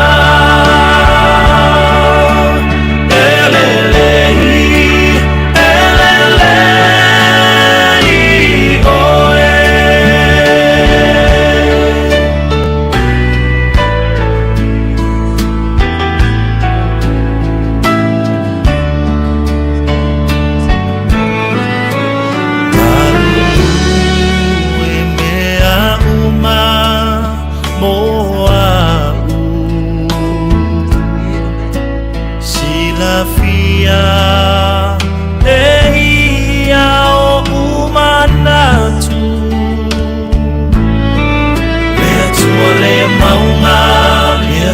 le balu mua mua pea olo lelei lelei mea uma no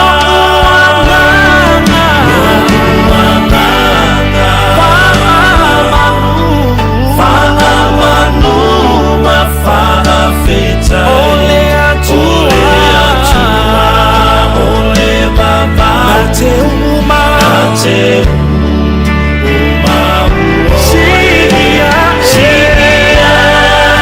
elo uleo maalanga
elelei oe Fiafi o le aso lua se furu ma le fiti o Februari mahalo le soifua maua ma le langi mama whaatalofa whaapitoa atu i o tātou ta mama tina mātutua wha mahalo le tawalo mahalo i le tatalo vi ia le atua tātou whaatalofa atu fo i tai o ni e kālesia o lo maua maila mātou pōkalami wha mahalo whaafetai i lo tau langolango mai ia ma lo tau whaafafonga mai vi ia le atua o salome mito moele nei.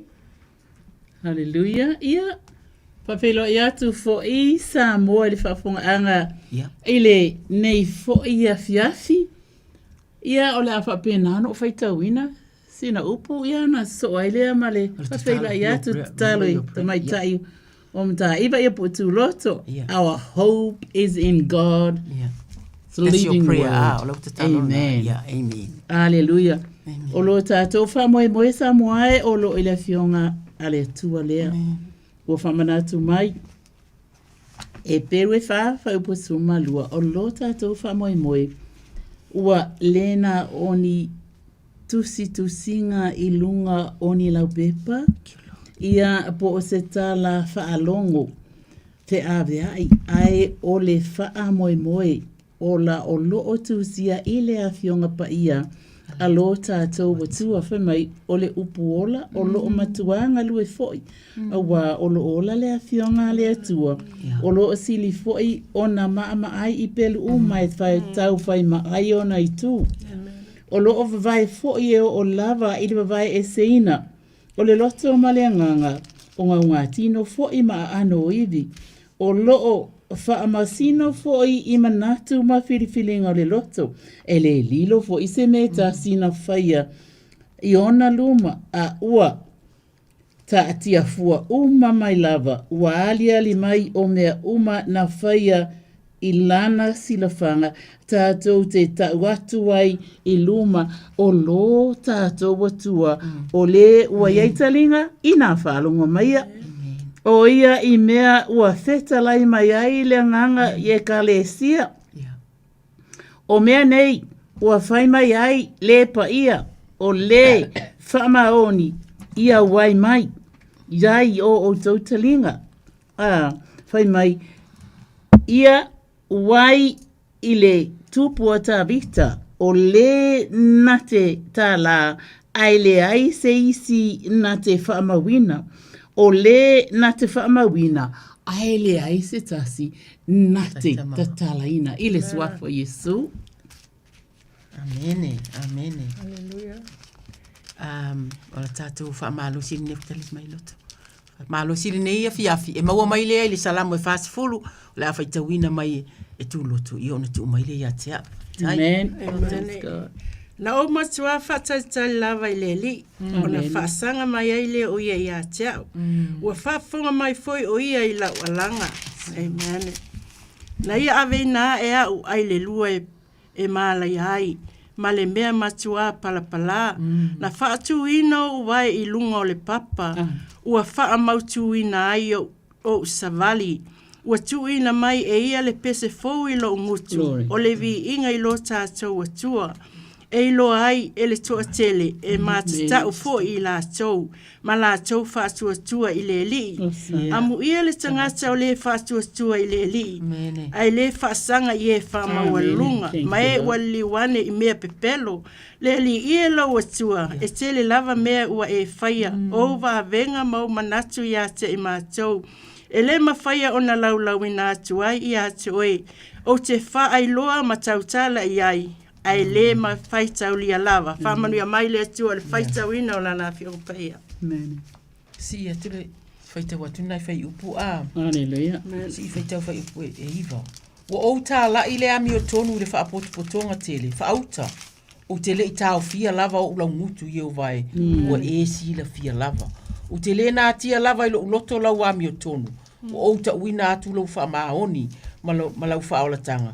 O te le i whaalilo lilo lo alofa, ma le mea moni mai ate oe, i le whaapotopotonga tele, i le fwai upu muli muli, whai mai tā vita.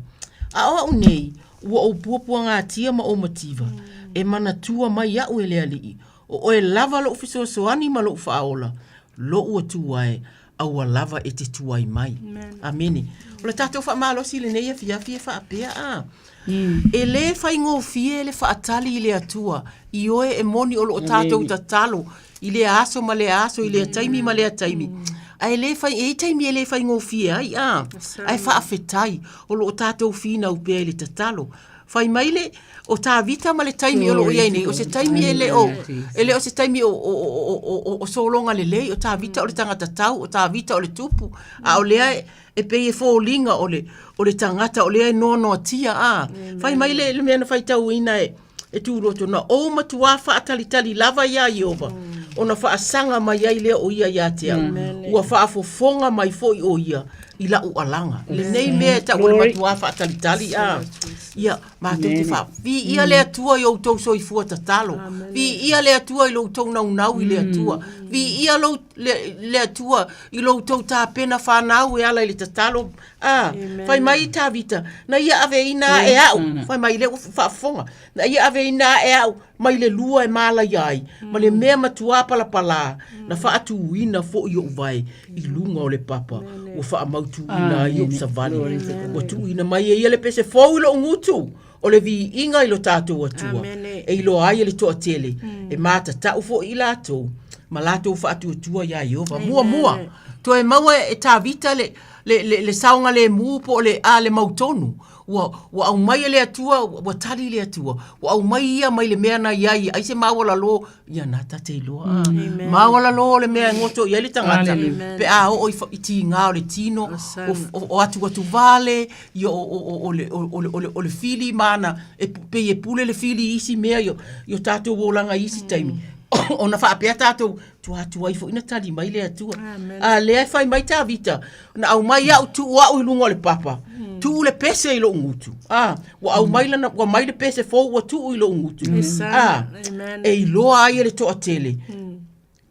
E i loa ai le toa tele e mata tau i latou. Ma latou whaatua ia Iova. Ole e tolu ia o mea e whaataua ina i le nei salamu.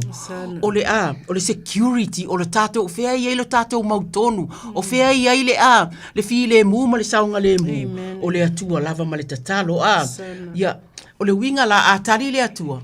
Ia, e ngungutu a sanga, ia, o te iloa, e ngungutu sanga, e ngungutu i le atua, e ngungutu i le i mea na whai ele atua. Ole upu monia, e tatau whape nā fo i turoto. E tatau ia i tātou o na tātou po le lava le whainga tāmati ngā. Se tau i lesi tangata. E ole nei lava ta te whaatali le tatalo.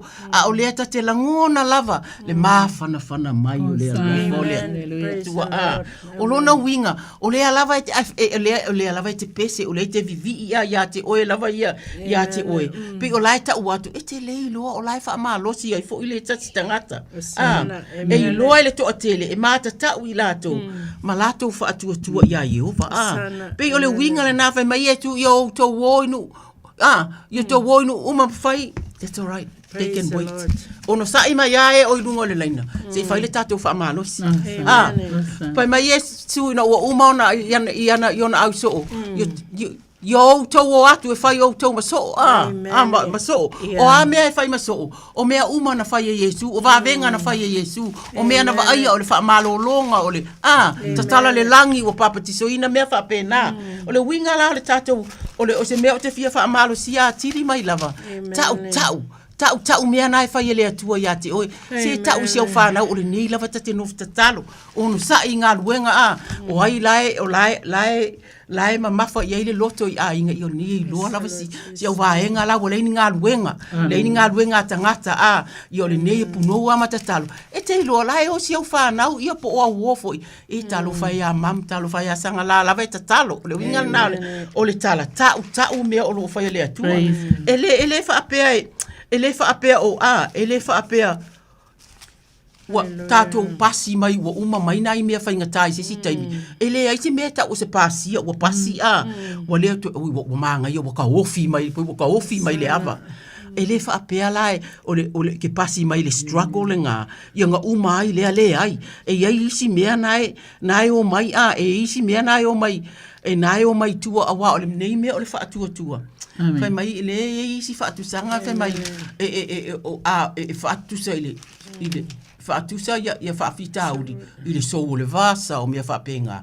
Ia ila le whaaparangi fai mai o le whaatuatua e pei o le bridge over the troubled water. Pei e au mai le whaatuatua na whaalava lea ile i lunga o le vai le sou. Ia le winga e whaapena le tarai.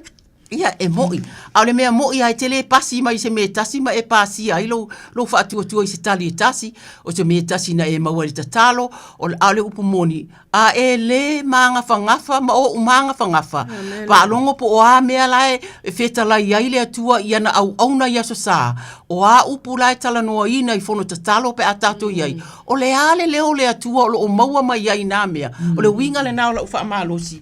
O whea nā e sa wai mea nā. O mea nā nai au mai e tangata ina ia o tātou wha amalosi. That's o te tau mawhaia e avatu. Ioe nai te tangi e tele i wha amalolo ina atua. Oe, ioe nai te tangi i whanau. Ioe nai te tangi mea wha apena. Aua tātou te whiu mō fie. O loo wha afofonga le atua. Nāla o na tātou. O wha atanga i le atua nei mea. Ona ia malosi lo tātou wha atua. Ina ia tātou mawhaia. O maa nai mea la iti, ia o nisi mea e o mai o mea te tele. Pei o se wha amalosi le nā ile nei a fiafi mo i tātou. O tātou sila fia, o tau sila fia ma lava le naunau ta inga, ma le anganga o le. Nganga le fono tatalo o le faitawina o afionga le atua awa ele ai sesi e fe alua i masinga ngana e tatalo ai o le sosia lea o le sosia lea au mai e fa puna ile tatalo ia mama fa ufonga o le tatalo sanga o le tatalo tu loto e mau ai fo ila wa tatalo sa mo ai ia wa umala o le tatu fa malo silena ia o le o ile matu vala au fa malo ia vala au mai ia sang Aleluia. Ia le tuia, sauno maia. Toi vala au mai tolu koi ki a lava lau ono sa ile le toi sau. Aleluia. Ia fatalo fatu, sauno mai. Malo le soifua manguia. Oi. Malo nungia. Soifua manguia ia ko falkua. Ia tatou tau fai fama. Malo lava kuloko. Malo malanga manguia. Ano ngolonga kusulur kingo nga wa ko kingo tala. Hallelujah. Le fangia le kuar ngia fias. Praise God. Ya ale wala awa kuar koinga. Ia o me masangi lava o le tino. O vai lava malo tua mo mata. O tau au. Si o tuo finge ya ake lo il fale ma tua i mangele. Ia masia ufanau wai ufonga luenga o le nei vaiat tala sem murianga e Monica inga luenga ma o nga question ia fa pere la tele o fanau me o lono no fai ia o se tala tu la toina Hallelujah. Fitai Ulungia. Ia. Vi ele tua ele uma ale malo si o lo si ufonga. E ui aina ta ua maia whainga ta o lo o iai. Ia ai o lo wa ai ale anga le lei o le atua. E ala i lau sau noa mai. Aleluia. Whai mai la le afionga le atua. E te leilo ea. Hallelujah. E te lei whalongo ia. Ia. O le atu o le vavau, o le lii, o le na whaia turuinga o le lalolangi. E le vai o ia. E le tinga ina fui. E le ma su e ina lona ma fau. Pai mai na te avatu le malosi e ua vai. A o e ua le aise malosi. Na te whatupu te le ina e ai le malosi. E vai matinga aina tama matutua. O tau le a fo e pa u lava i la tou. A o e whata tali le li. E toe whafowina lo la tou malosi. La tou te si e apa au e pe o aetu. La tou te a tama mo e a le vai. La tou te savavali. Ai le tinga ina. Amen. E matau tia le fetala inga le atua i lau vala au mai. Awa ele o samata upu. Hallelujah. Wa e vala au mai au ona i mato ni au auna. E au auna atu ya te outou. Ona outou mana onga. Ai a whape ai. Ona alofa ngia le atua le whaunga fau. Whaunga mana. E oli lava o matou loto. Wa vea foi ai ma fa malosi anga ya i matou le afiafi ma le afiafi. E ui lava ina langona ina mawhatianga o loo ya ile ainga. Hallelujah. Ma ye matutua se o atu se o pito i titi. Hallelujah. A o leo o tatou whalongo longo i le afionga pa ia ale atua. Pai mai e vai. Matinga ina tama matutua o taulele a fo e pa u lava i la tou. A o e fata tali leli e toi fafowina lo la tou malosi. La tou te si e apa au e pe o a eto. Ia sila oi. E le lilo le vainga tangata ia yo apa au. Amen. Ai foi mai esi e apa au e pe o a eto la tou te tamo mo e. Ai le vai. E lola uta mo e ala i lau feta lai mai. E ala i lau toa noa mai le neia fiafi. Hallelujah. Ele ole le lei ele na ole tua tamas wafa manu maro eskeriso. Wa mato tatalo ina ia fatanu ina le mana lo upu ilo watari. Ostamai ana ostamai taulongo longo. Ostamana te mana tua ele ngata ilo na ainga. Ai o se tasi. Yo vailo mato watua. A pato au faola. Fatu lai la veai. Po mau. Iona manuanga esi tama. Fa mole. Ia lava lau a fio nei maso uma lava. Ile suafo Yesu. Amen. Amen ulungia. Hallelujah. Hallelujah. Amen. Fa malo fa ptai. Hallelujah. Manu ya tele de ne ya fiafi. Se tai mi fo yo. Hallelujah. Uale. Alfangia le tua. Pui runga wala. Usana. Te roa I mainga manai whanau. Manu ya tele de fiafi. Ai lava. So I fua. Asa I fua uria. Asa I fua uria. Asa I fua. Praise the Lord. Fatalo fatu I leo I lainga sau no mai. Talo fa sau no mai. E fua manuia ma langi mama ia o tō fionga whatua. Talo fatua salome malo foire. Tuloto masanga. Ia o Paulo I telefoni. Paulo. Ia o le mana o masani ia pio na longa foire nawa yaso. Ia. Talo fa malo lomo I ma ua masu dua. Ia. Mesio sia ma fa nau. Ia. Talo fo nuki na tu seu. Fa fino lo I fa mai. Le noa ma ema. Amen. Praise God. Na yo matu. Le lo ma emi. Ema. Sungal fa finga ya fa so. Tua ya oni. Alo mo na ua. O foi le la ua malo longa. Ele lo fo le tua. O isa ma fa na ua tua fa te o isa ma tu kalesia fa mole lava salomi. Na o ma lava. Ya lo talo mo ma. Hallelujah. Ia vi lava le tua. Le o mai se upu mai le salamos. Fase fulo fai upe lima. Le li ilo wa tua. E te le lava mea wa e faia. Ele ma fai ona laulawina atu ai I ate oi. O te fia fai loa ma tautala I ai. Ai le ma fai taulia lava. Vi ia le atua. Le ua fetalai le nganga o le atua mo oe tamai le nei afi. Pe mai le li ie le atua I te le lava mea ua faia. O va venga mau manatu I ate I mātou. E le ma fai ona laulawina atu ai I ate oi. O te fia fai lo atu ma tautala I ai. Ai le ma fai taulia. Tama e tele I o va venga na fai le atua I ate au. E fape na ona fai fo I le atua va venga I ate oi malo ainga. O tua fa fine le e kale sia. Ale ngata I le o au fai fe au. Tato te talo. Le atua mama nai. Le atua oe te sila fia mea lilo yo mātou loto. Au le lava se upu yo mātou ngutu. Wa e sila fia uma mai mea uma lava tama.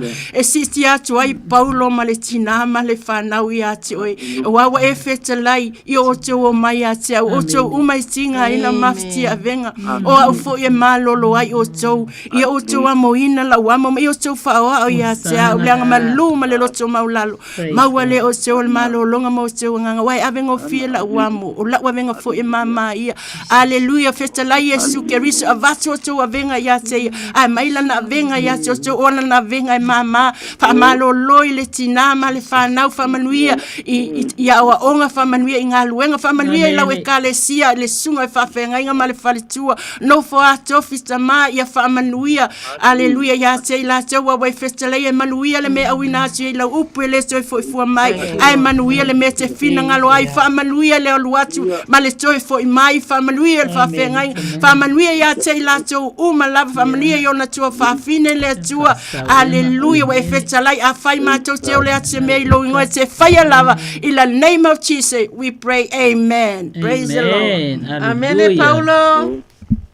Moli atu le nganga fa te le lava ya auto yo ma tu ngalo na tau ave ya talo le nganga le tua ya sang fa tu mui na pe alo to wala auto ngalo nga silio na ta wa ina ilu morsi fanga le tua amania tu le tua la auto ngalo nga ya fa pe fo lava po inga sunga ya sau ya mania fo tu time le maftanga ne fia tai lava sai fu ia Paulo na o tata ulaina va tai ai lava ia fa soifua ia soifua amene faatalo fatu le vala au ile laina malole on sai Talo falo me ma. Talo fatonina. Ya po pasta tu gloto. Ya. I ne tu to ya to me le to. Ya amene. Tu la fia fa sai foi ya sa u moltalia mai. Aleluia. Sai mo pa ma lo sin ne tu la le fia fi. I le tu. Ya fa sai foi mo tala sanga molia na va ya so. Ya o mana o nga ma sani lava. Le fa ngano ina si utamato ina ya pa ma lu ma no poado. E mai se sia we kale sia ato umalava la to fo yo fata o to li mai tono mau tamalawa o lo ye fo ni si tono fale ma ya mai se nai ma tu o nai fa na fo ina tu lo mata to fo talo tu ina tu fo fo nga fata tia sia we kale sia si o no si o ai nga fa mon mone ya mai se sia fa na o lua mala to fa na lo ye fu ni se fa na u fe ngai manga luenga o tu ina tu mata tu fo talo io mana onga na tu ina tu ya tu o ne tu la bo fa mol mole lava malo amene nina fai mai fo ipu sfruta si o le tusina na fai ta wina io vai a wet ta o fi o elo o lofa muti vale ya te ya leo ina pe lava o elo o lofa malo fa ma oni io va au ma tu ta ma fa tai mo to nina lona so I fua ta talo manga fa ngafa ta pena a inga le atua ai mai se le ekalesia ma tu ta talo le atua le nei fia fa tasi mai le atua e uma ya lo lofa ya te ia ona inga le atua pa ia tu pa ia ne pa I fo au e o lo I mauta ngase o lo fia mau le fa malo longa le atua ma fitai mo suinga o uma ona e faia ma suinga o le a e sang faia fa fitai mo o fionga ilona fofonga o a singa o le va ai mai o le o atu ia ai mai se fo ile le telefoni ma me o lo fa nga I fa fitai fo mai e o no va ia I lato ia o lato mo le nga luenga fa tasi vi ia la o fio lana tatalo ilana ekalesia e fai pe lava le atua ia o le folo ina o fio nga le atua I le atua ma tu ti tatalo mo so se pule la ai mai se nei pule la o ta mai le atua ia to mai langi le atua o fio nga lo fina ngalo mo tangata e pe o ta vita malana vi inga ni ya so tama ia mato wo le fale se aso sa e maua lava sina ai se tasi mato te o mato e mato te mili na le va yaso ma faia mato tatalo ma tu watu ila wo fiu tama e kalesia fellowshipi o fono tatalo le au na le atua ma fa nau le atua mato ti tatalo fa manuia fa fitai mo le ngaluenga le atua ti loina ila to le kalesia I tatalo ile tai ma le tai amu ies tai e tuli loina ila na ekalesia ili tatalo tama fa fitai tatalo mo ona ainga uma lona nu uma fuafuanga o lo sauni atu iai ile weekend le atu I o lona nu I Samoa o a mai le ia manisi mea o mo tutupu I nei tatalo le atua ia le tō whama I la wafio le poto moni le atua le poto e whai ai a inga le atua le poto e file mu ai le atua le poto e whaatino ai lo fina ngalo e mau ai le whealo fani le atua e wha ai tangata ma whaapea o la atu tala o lo mātou tatalo lava I le atua ia tātou maua nei mea ia tātou o atu I nei tu le atua whaafetai whaamanuia tō nina whaamanuia lona soifua talo fa manuia le atuai taimi e faita wai o fionga fa manuia le taimi ana pungia le taimi e vala awai le atuai le tangata matutua lana ekalesia I pele ya te ia la wafio tama pa ia tu pa iane pa ifo ya ila to le atua atu no se va inga fia le pe ava ai mai atu nina fa fitai to nina mo talo mo mato tama ia o ila wafio po ani si mea ile ita umaia o lo fio maua le ai tama si atu ila wafio le atua pule te tele o la mātou te talo le nā whaafetai ona o ke riso amene ma amene tonina tai te le lava mo le talia mai le vala au o le a si o pulunga tu le whaafetai ia le atua le tō au nganga mana ngalu Ai manuia tele lava ngā luenga o nei po. Ka pea le wiki ni te alo fatele mo o tau. Ka pea po le sunga ia sau. Ia manuia to e taimi o tau ngā luenga. O te alo fatu mo o tau fatu fatu. Fua, Tonina. Hallelujah. Tolu fetu tasilima iwa tolu wala au mai ma tau te fia tolu mātou i o loo tele ma lava le taimi e a fo e te talo aivi ia le atua asanga. Manatu o le manatu tala noa ma fau ia na whionga me o loo tātou whaitau ina. Le ala o whaia se te talo. Amata ia te fo le tātou laina. Hallelujah. E ia ile te tonunga. E to tere tangata o lo fefefe le fiafile nei. Amen. E alana fefe. Ona ua iaini whaingata. Ua iaini puapuanga. Ia po ua iai fo ini mai. E whaalawe ina ai lea. Le la sanga ia po o le savalinga. Au lea la ua whaimaritala tuspa ia ile isa ia e fast full matasi. Hallelujah. Fai pois fufa. Fai mai. Aua e te fefe. O lea la e tautala. Ngia le upo le fefe. Hallelujah. Langa le fefe. E tupu ai le pe o le fatu i le staimi ia fatala fatu tatawala aulunga laina. Ia. Talofa lava. Talofa. Ia. Ia silo ngai vanguia lava o kou. Hallelujah. Ia. Ia.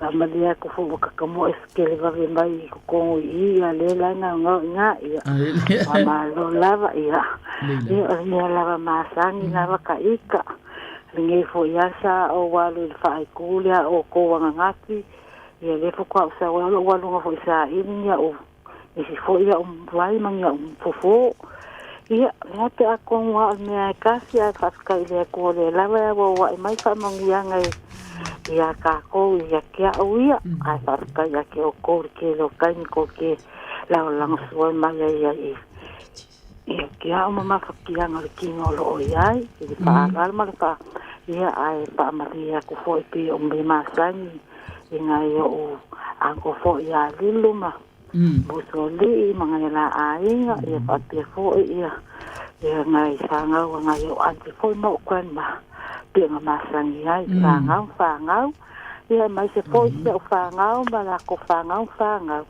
ia pa te foi le kama sa kinkiki le mai ma fau le ngai ai ioi ma le alo lava ia pa te foi se o e ka de si ngai ka mama ki nga ma ko ia ma la kele ma alo lava ia ma le ai nga foi se o ko lua i ko fatinga ma o so ngai la ko ai ia ma alo lava sa mo le monde ia pa lava ia e te lola o tala tispa ia le wa batu ia te oile a fia fil nei te ne la le le te ne au le le te ne fia mai de tua fai mai la le fatas ale Isaia arona fai pus fulu aua e te fefe awa o te ia te oi awa le fetepa tepa awa o au olo watua o te whaamarosia oi kau kia la le upole tua le ufai ate oi fai mai awa e te fefe awa o te ia te oi ia wa e sila fia la le akua ke le mawalunga ma le loto ma le matau tia rona lo fa le ufa yatu yate oi po feta la yatu oi awa e te fefe Hallelujah. Fai mai awa e te fetepa tepa awa o a uolo watua wa ka mawhai ale tua e ka waku ia ke oi ele o ia o se isi lava mea ia te oi a o ia o lo watua Amen. Fai mai la ia lea e moni o te fe soani ia te oi e moni o te tau fia oi i lo ulima tau matau e iai le amiotonu te sila fia la oi le ongi mea whaare kongunga e vatu e le atua ia te oi le feta la ila fia ngpa ia le atua fai mai nga o mea mongi a exactly mea moni lava le fai mai tala tuspa ia e moni O te whesoasoani ia te oe, e moni. O te tau fia oe, i loo 5 taumatau, o iai le ami o tonu.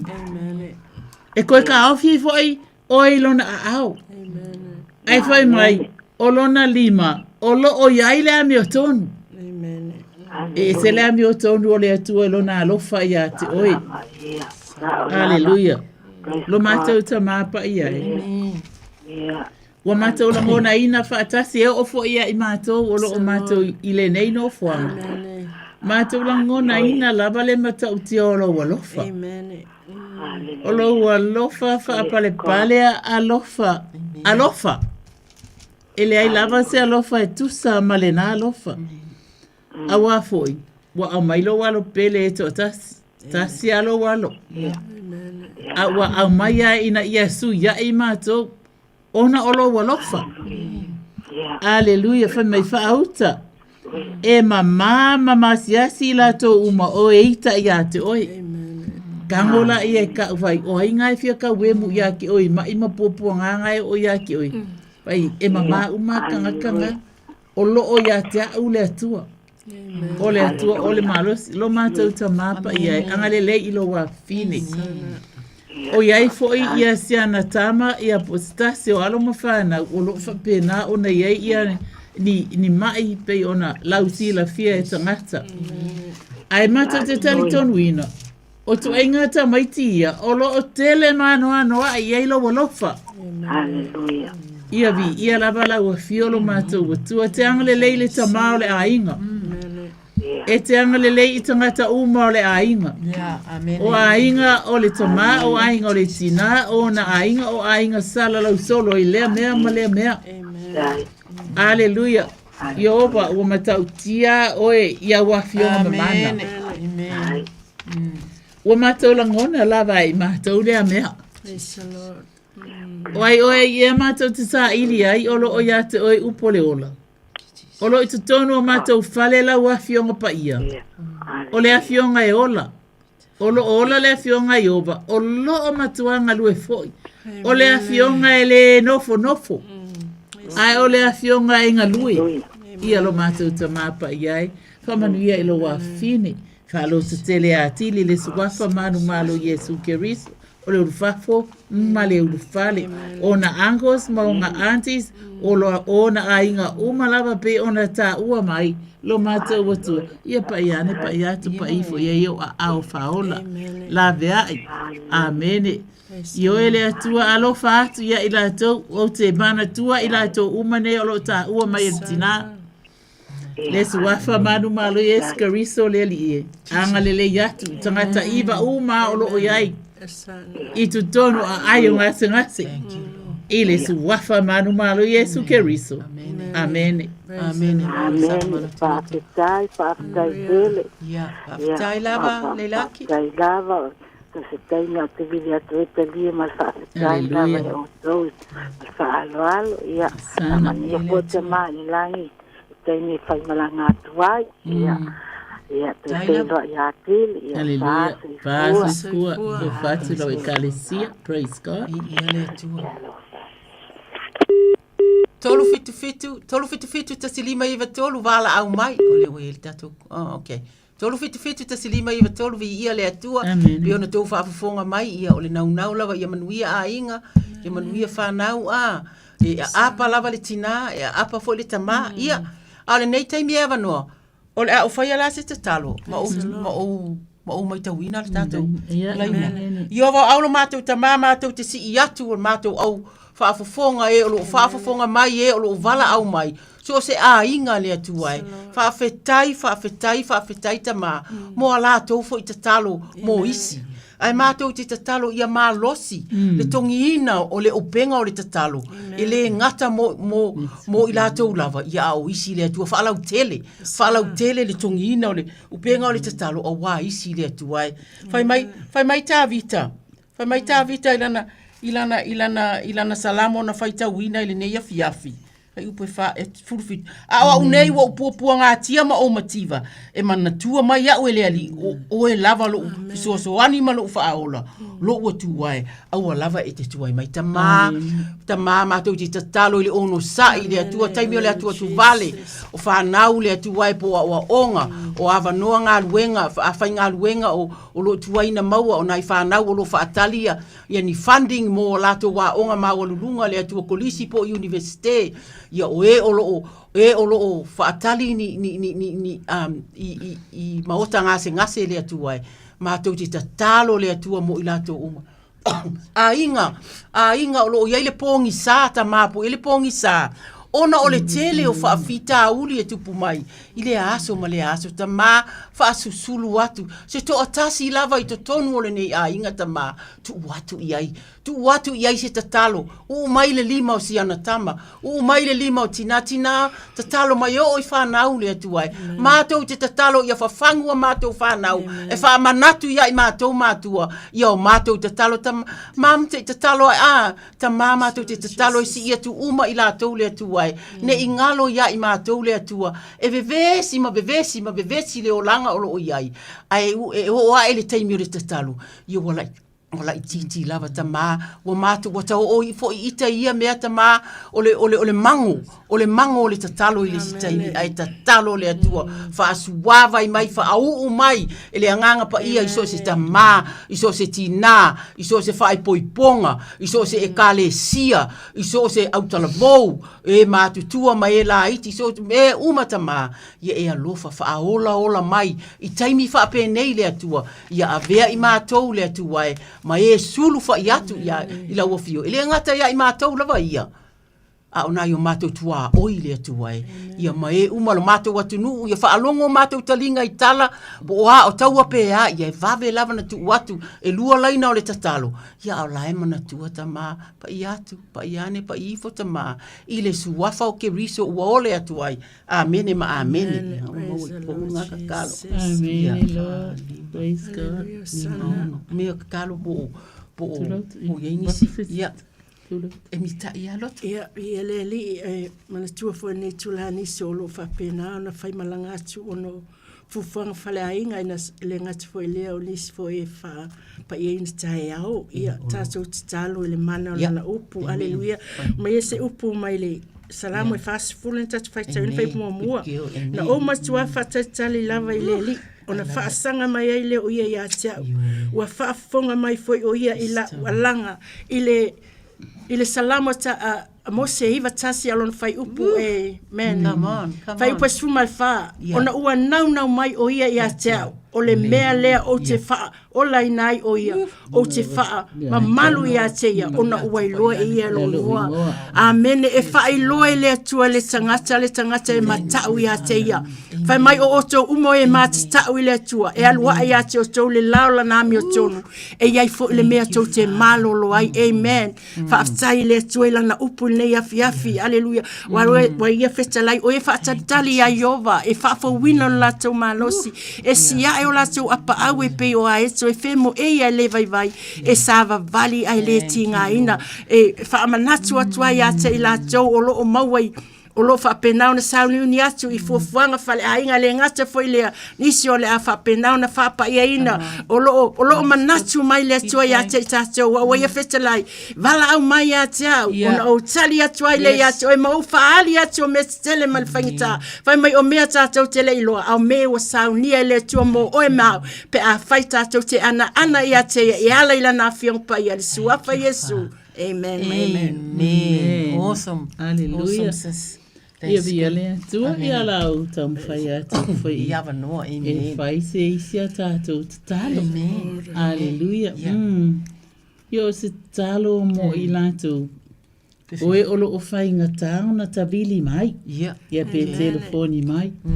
Nisi olo o iaini mawhatianga ese e whaoso mā. E le mana na o e bili mai pe e iloe tangata. Ia aua bea lea ma mawhatianga ma mawha. Amen. Hallelujah. Pai mai aua e te whewhe.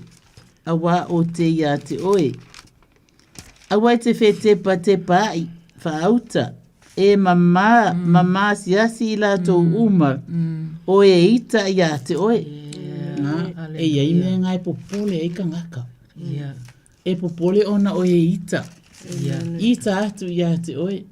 Aleluia. Ia e te talo ina fo imo e o lo maua ina tu a inga loto ita. Jesus. Loto le fa mangalo. Ia po loto fa amu ye matitiva po e mama ile tu wafa manu malo Yesu Kristo. Le tu amatu te mana o mia lava le langona e tangata o wafionga amu ye loto mawalalo. Praise the Lord. Amu ye alo lofa atu. Amu ye tausi le file mu. Amu ye loto fo ai. Hallelujah. Ia whamanatu e tangata pole ale tele le oa male tamau a inga. Aleluia. Ai au noa male lofa. Amen. O se oa lava e le tamau a inga. Wa oa fionga na le atua. Mai o mai uma ia te au e mawhatia matinga ina ia venga. So si toa inga a venga. Amen. Thank you, Lord. A venga le mativa. Wa e mai e langona ai wa pese a venga mamafa le mativa. Wa le mawhaia se mea. Tangata wa whainga tau na maungpeng fiki. Hallelujah. Rio, ia le ngata fo i leo. O ia ina i tangata mai tā moa. Ia ua whainga tāna maua fo ini no foanga i nei New Zealand. O loo iei mana o nga ese. E le ngata ina whaatupu maa. Ai whaatupu maa whatia. Amen. Ai whai mai o mai la o kwa inga mawhakianga umanga. Le wala au ia i le fionga le atua. Sana. Wha mai o mai uma. O mai uma ia te au. Amen. O mai uma ia te au e maa whatia matinga ina. Lona winga so se tu ai ngā maa whatianga lava. Aleluia. E mana o le tua, e au mai ia te ia. Ona o ia o lo o ia ele tali. O ia o lo o ia ele wha moe moe. Ai o le wha moe moe foi. Tala tu spaia, o le wha moe moe e ola. Amen. Aleluia. Ia tātou mo le loto mo lalo ma le loto wha mangalo ma le alofa atu. Amen. E pei ona alofa mai o Yesu Keriso ia i tātou. Peta la Yesu Keriso ua ti ngā lava. Amen. I lunga lava o le nasa tauro. Amen. Peta la ia Yesu Keriso fa mai ua ti ngā lava. Amen. Aleluia. Ai whai mai. O mai umala ia te au o tō umanai ti ngā ina mamawhatia ia venga. O a ufo ie mā lolo ai o tō. Ele ai se alofa e tusa ma le nā alofa. Aleluia. O le alofa fa martala tuspa ia. Na manua mai ai lunga longa au. E tini lalo le alofi ona au. Aleluia. Ai se a. Ona e mana o le atua. E malolo uma i tātou i anga salati ngā mai lungo tātou uru. Se o i lalo alofi o tātou vai. Ia ele ngata fo ilea. Ia malolo fo ile loto tino ma le nganga. Amen. Aleluia. O mea uma ia na maliwa Yesu Keriso. Ai me Yesu. O mai. O mai. Ua maea. Ua uma ona fai. So se tasi e ma e sau. E ave fua. Amen. E ave fua ua uma na tutongina le tau. O le tau e le pala. O le toto Yesu Keriso.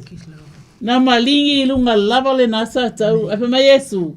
Ua maea. Amen. Ua faile nei mo oe. E o fo ia te au tarusanga. Wa e mangalo. Ua faile nei mo oe. Le au tutalo le nei a fiafi. Ma le au whaasala lau. Ua faile nei mo i tātou. E wha pe na foi. O tau olo wha. Fonga mai.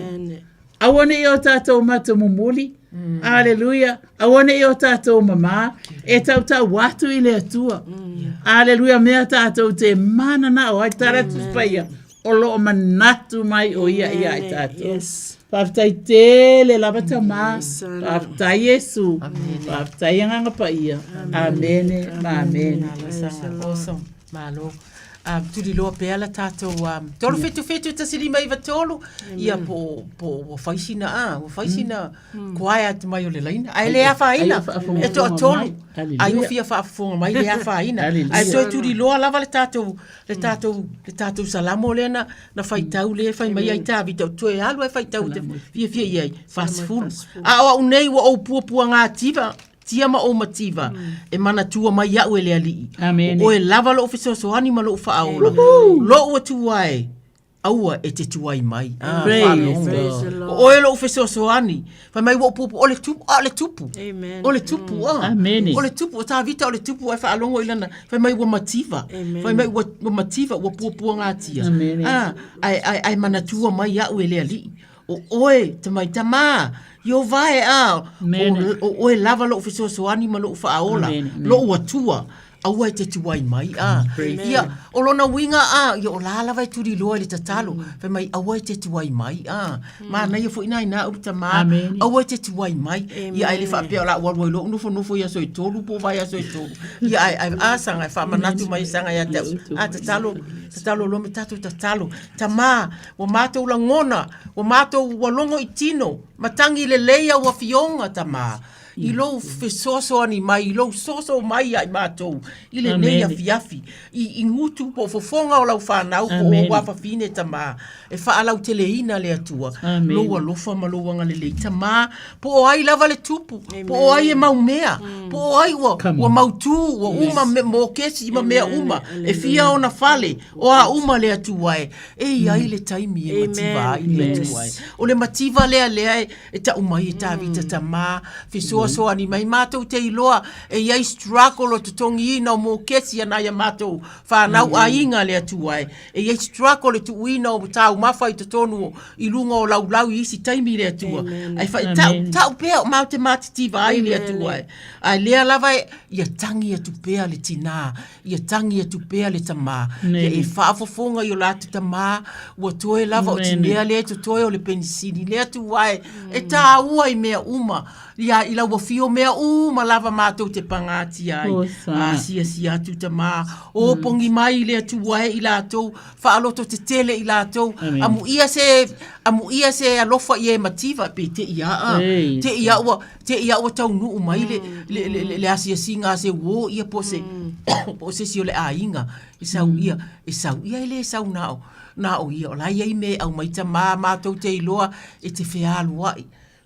E te whi malanga ia I mātou, o mātou vai o ao ia lea tuai, e tāla ia ima a watu no le lei tangata tamā, po le a lea tuai, po ai le tupu, po ai pe wata maua mai le upu lea tamā, ai mativa I lea, e mativa I mea o le lalolangi nei, e mativa I le whaatuatua, e mativa I le malosi, e mativa o mea nā mātou te whia, oa ia whai oa tele ia I mātou, sangama, ia mātou oa ia mātou loa I le oa, lau oa o loo le langi loa lofa le atu ai.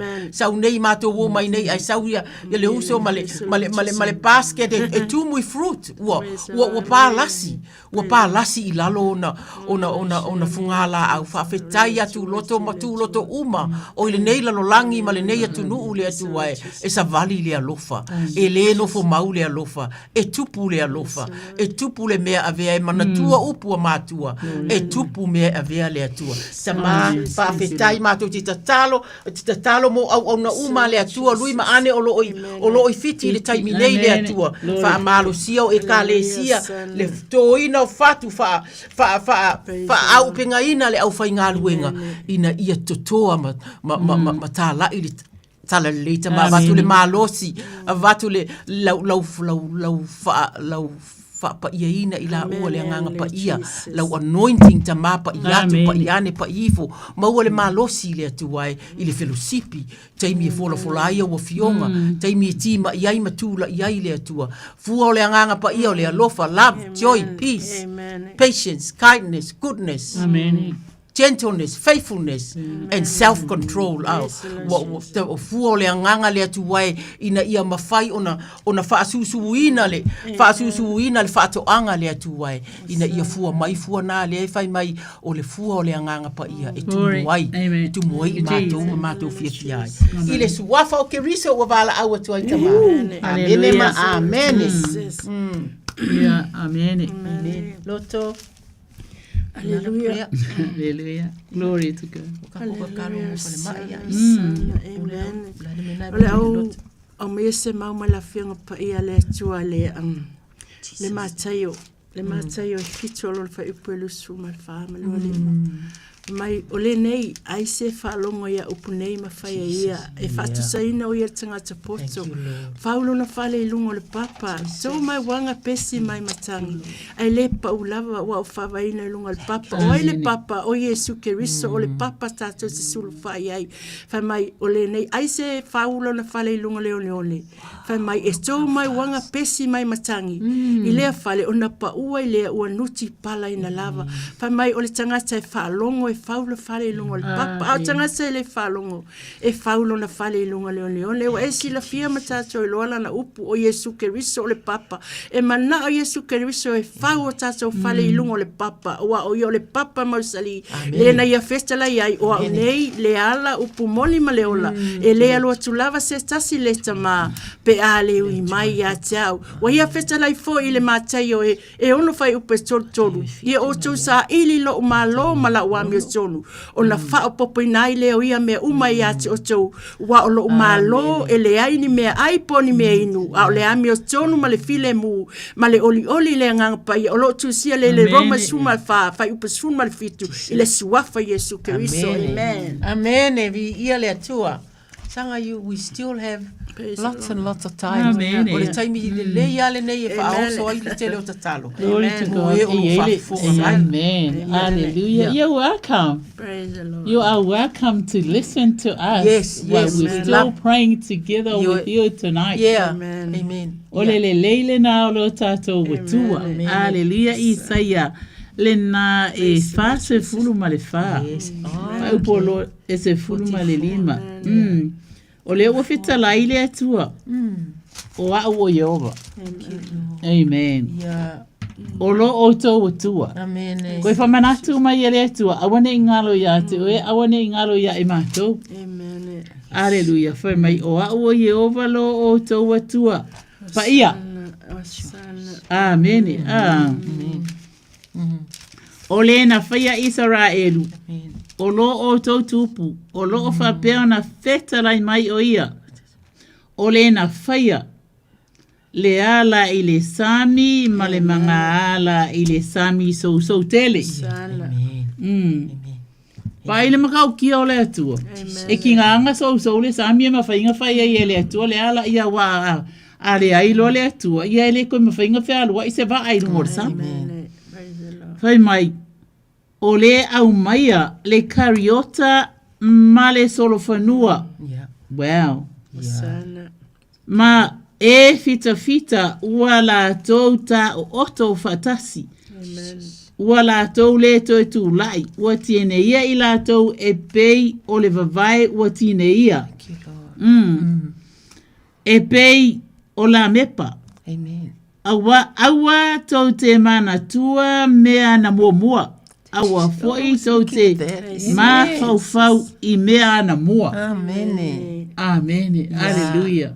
Ma fau I mea fau. Amen. Awa ele Yesu. E fau wai mea uma. Thank you, Lord. Awa me Yesu na o sau na ia o tau maua leola.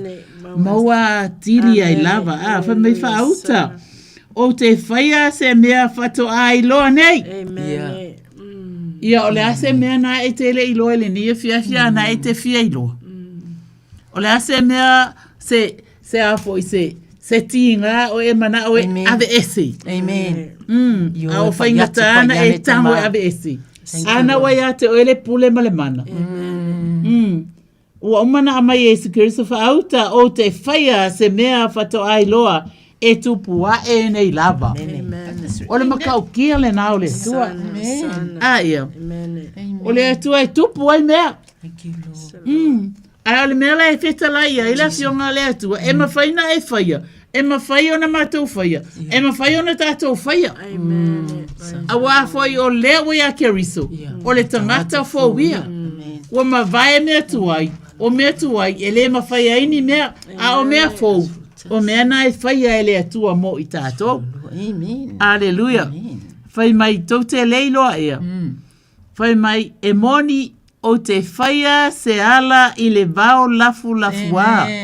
Ma vai tafe i nuu nau mati. Ia vi ia au e manu o le vao. Wow. Aleluia. Ia we ele mato vala auto atu lome. Tu loto. Talo fatu vala au ele laina sau no mai. Tolu fitu ta silima iwa tolu to e vala au mai. Tolu fitu ta silima iwa tolu olo. Fatali atu lo vala au mai vi ele tu fatai sanga mole. Mole te talo. Mole te talo na au mai. Atu fa uma pela te talo. Okay. Yeah. Oh, you can. Yeah. Yeah. Ma ia vi ia ue manu o le vau. O luko mai a ena. A wā o te abatua vai i vau lafua. O vai tafe i nuu nau mati. E fe inu ai lo nuu. Na o filifilia. Aleluia. Oi ole nuu filifilia. O mātou ole nuu filifilia. Ole le leile na o le atua. Ele i whaia tātou ele tuana tu la fua i leo i tātou. A o tātou tātou tu la fua i leo tua. Ai wha mai leo tua. O toi o mai. O mai. O lo wha tali atu pēr mo o tau. Whai mai ole nuu le neina o whaia. La tau te tau ta ua lou ve inga. Up to you, Lome. I ele atua tolu fitu. Tolu fitu silima iwa tolu vala au mai. Tuli loa pea la tātou wha malo si nea fiafi. Tali salamu i whasi fulu. Ile mata utia ole. Ole launa uta inga o tā vita. Male nei lava mea ole ta uatu. Laiva ai mai tangata i a tā vita. Ti ngana na lava ta ole mea we. Wa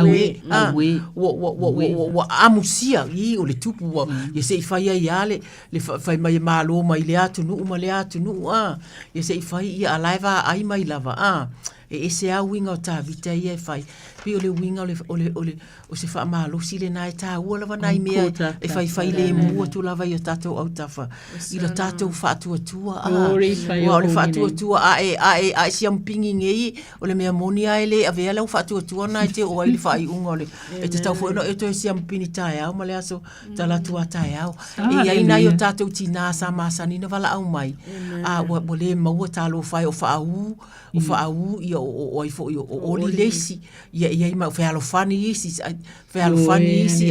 si urunga li i le fanga o palasi atu la suafa ai masani lava na vala au mai e uma lava o topo na le ma fa yo na fa alo mai talo yo va o Alieta ai mawata o mai le talo ta mama tu ti talo ma tu ma futala e vala au mai le tuai e o sa masani no vala au mai le tu mafa I have seen tu mafa asia si atu ta mapa ia tu pa ia ne la o fio le tuai o ai o ye ni tinga le tino po ai le o po o lonely na tangata matutua ye fa auma le tuai ma tu ti talo le tu to oluina ela o fio e moni to telefanau e moni ia se singa e batu ai ai lava le taimi o le tangata lava ia la ngona ai lo alone amen ai you just feel wana oi you know so mai lo le ta mau mato ma fofonga e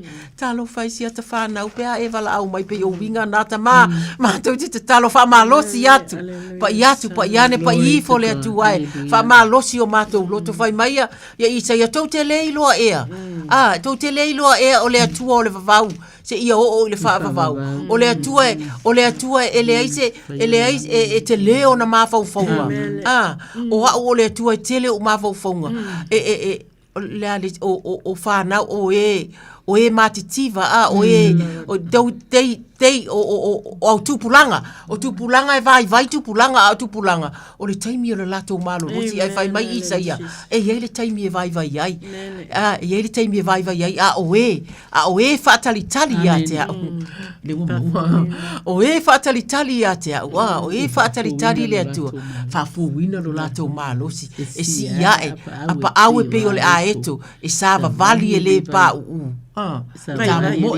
le vai e tamo mo e foi le tingaina wow tama pero feta atu tau tala atu ta talo atu le atu ai tuli manu e fa lo mato wa tunu le atu ai le fo launga o le a uma foi February ia le atu ai mato je ta talo ya mato walo ma le mauti noa mato walo sanga lena tatala nei lava sanga ya mato walo malo mato mauti noa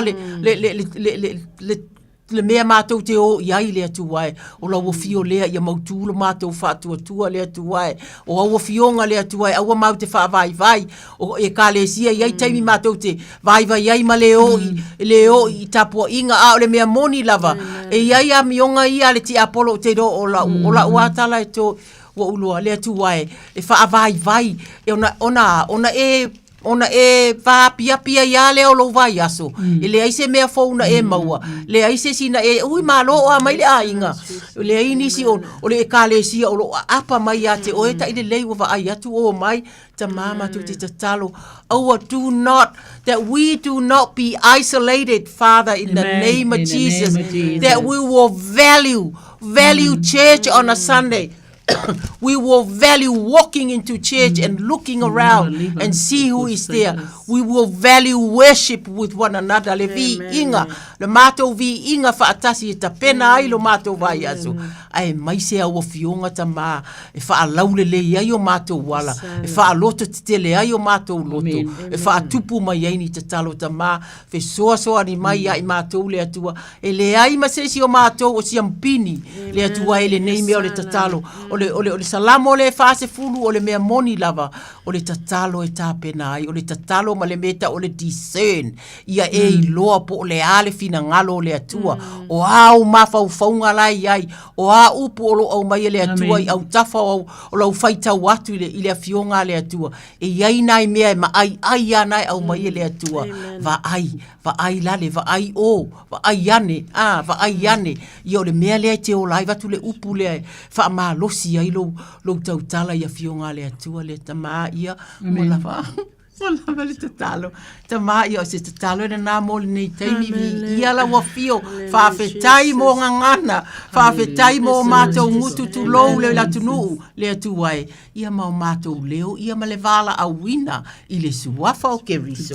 amen e le ava noi fa alu vai malo ai ale malo si a kula ma le malo sa loto e ale malo what do you think pole ale mena na ilo loto ia le au tatalo mo le malo New Zealand le au mele upule le salamu fast food fai upulu tolu o suina mai e ia le pese folo motu o le vi inga i lo tato watua e lo ai e le toa tele e matata fo i lato malato fatu tua i le atua wa fai loa mai e tā vita o le vi inga o le atua wa fai mai o le fai le vi inga o le ava le i a te ia ma le ua mafau foi o nala na te fai loa i ai lana whaoratanga o lo tau mai foi e le tala lei a Yohane fai mai aleluia o lo sa ili le atua i le tapua i atu i a te ia o le atua o le nganga lava ia e au ni sa se tapua i atu i a te ia i le nganga ma le wha maoni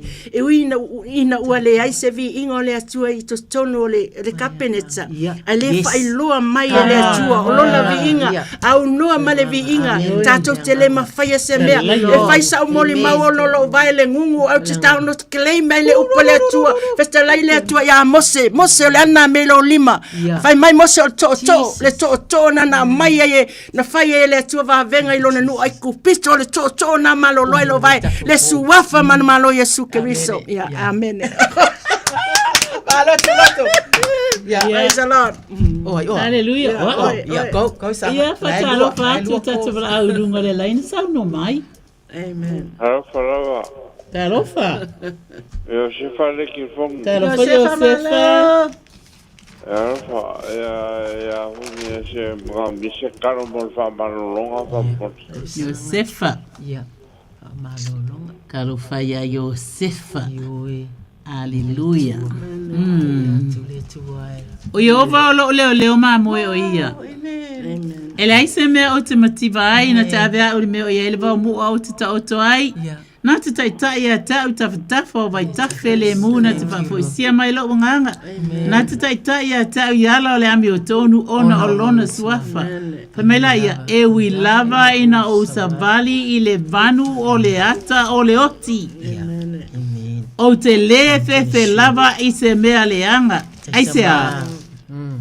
Awa o oe tate whaatasi maau. O laula au ma louta o to'o e whamawhana whana i nā iau. E te laula mai me ai marau i luma o eita mai e tau e whawina lau risua au e tau ma sua la wipu. E moni e mulmul mai a tau leanga le lei ma le lofa i asa uma lo wola. O te no fofoi i le whale iova. I aso e tele lava. Aleluia. Wei whafonga mai. Josefa. Aleluia. Kei loanga oi. O la ulu ia te oi. Kango la ia. E amaka. Kei mi uma i ke osa uki ngā kango vei. O Yehova o lo u leo ma moe o ia. Ele aise mea o te matiba ai. Kango i ka u ia i le atua. O la upu e fe me o ke le makiba i se me kasi.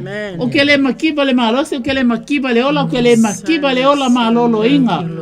Aleluia. Tama o au olo watali. Sefa. Kango i kau i le atua, o Yehova o lo'u leo ma moi o ia. Pai mai na te ave au i le mea o iai le vau mua. Pai ei wakala le vau leo ke savari ei ta maa. Pa mole. Tai atu au i le mea o iai le vau mua. Aleluia.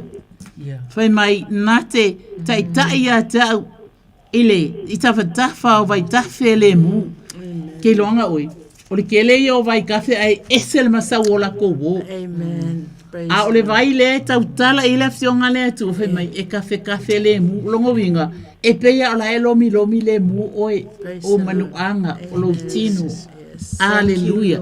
Mai tafa o vai tafe le mu. Pai mai e wi lava ina o savali i le ban. Ke longa oe o lau wala au mai. E mato te langona ina ile tūlanga na wa e savali ai. Wa yele langona ya te oe wa e savali tawhatafa ane o vanu o le oti. Aleluia. Alefa matara tuspa ya e wi lava ina o savali il vanu o le ata o le oti. O te le fefe lava i se meleanga. Wa oe tate whaatasi ma o laula au malouta o to. Ke longa ke whaia koe tama o laula au malouta o to. E whaamawhana ina ia. E momoe ma e afu ma o te malolo ai au. Ona talo yo lewa saure tato call, my dear brother. Hallelujah. Thank you, Lord. Josefa, alo fatele mo ema famani ia le tua ia te oe. Hallelujah. Ele suafo Yesu Keriso. Amen. Alo fatu Josefa. Yeah, alo fatu. Love you, Joseph. Yeah. Pasoi fua. Patalo fatu vala au ile laina sa no mai. Talofa. Talofa le au masuafa. Malili. Ia. Moku le. Maro so fua malelangi mamaya ki ulu farkua. Josefa. Yo e tatou tau fa malo.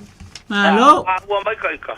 Ia. Ia ale man ko fa fe o ele le tama au le lei fia ile li. Oi fa fe kai. Praise the Lord. Hallelujah. Sao le fia ma fa le fa mongianga ya si o kalinga nga sau ia e au le sau piko o ile ala no fa ile atua ka ma sau lang ka ki mai ia le piko fa me fa fiololo amen sau no mai ai ya ke o lu fa ko hallelujah o kiki akale ma wa mari por kala le ai le wa maua yo Mangalili ya tilo wata. Alo faang o yo mga nga masangi ang ko inga. Iya. wa ma uangi e o faisi ma ku e ele faianga misi ma o kingo ma sangi lava ai fa kai le lo fo le ku o lo a winga mai pero ngo so fu la le ma le ola ma lo inga Jesus my ya mai se o le fa nga u fo mai ma ke kausim fa pe ye au si ye kun ma fa pe ma grand kids yo fa ku nga inga fa nga ai a kongo le longa o manga ma ku e fa nga o si ye ku le lo fo le ora iki e ngai fanga o mai ya ole ka konga ole le lo fare kasi e fetsuia ya nga le mala ki foi le roi wale walu ka malo la ali e kolwa va so le ru da ali ya onga le va ya so ngai wa mai ka malo ka furu ka malo oi ka lu fai yo le onga ka malo ma asolua so kofi kolwa ia e kai fa kula la se va ya onga profes era foi denga le ruka usanga masinga e dima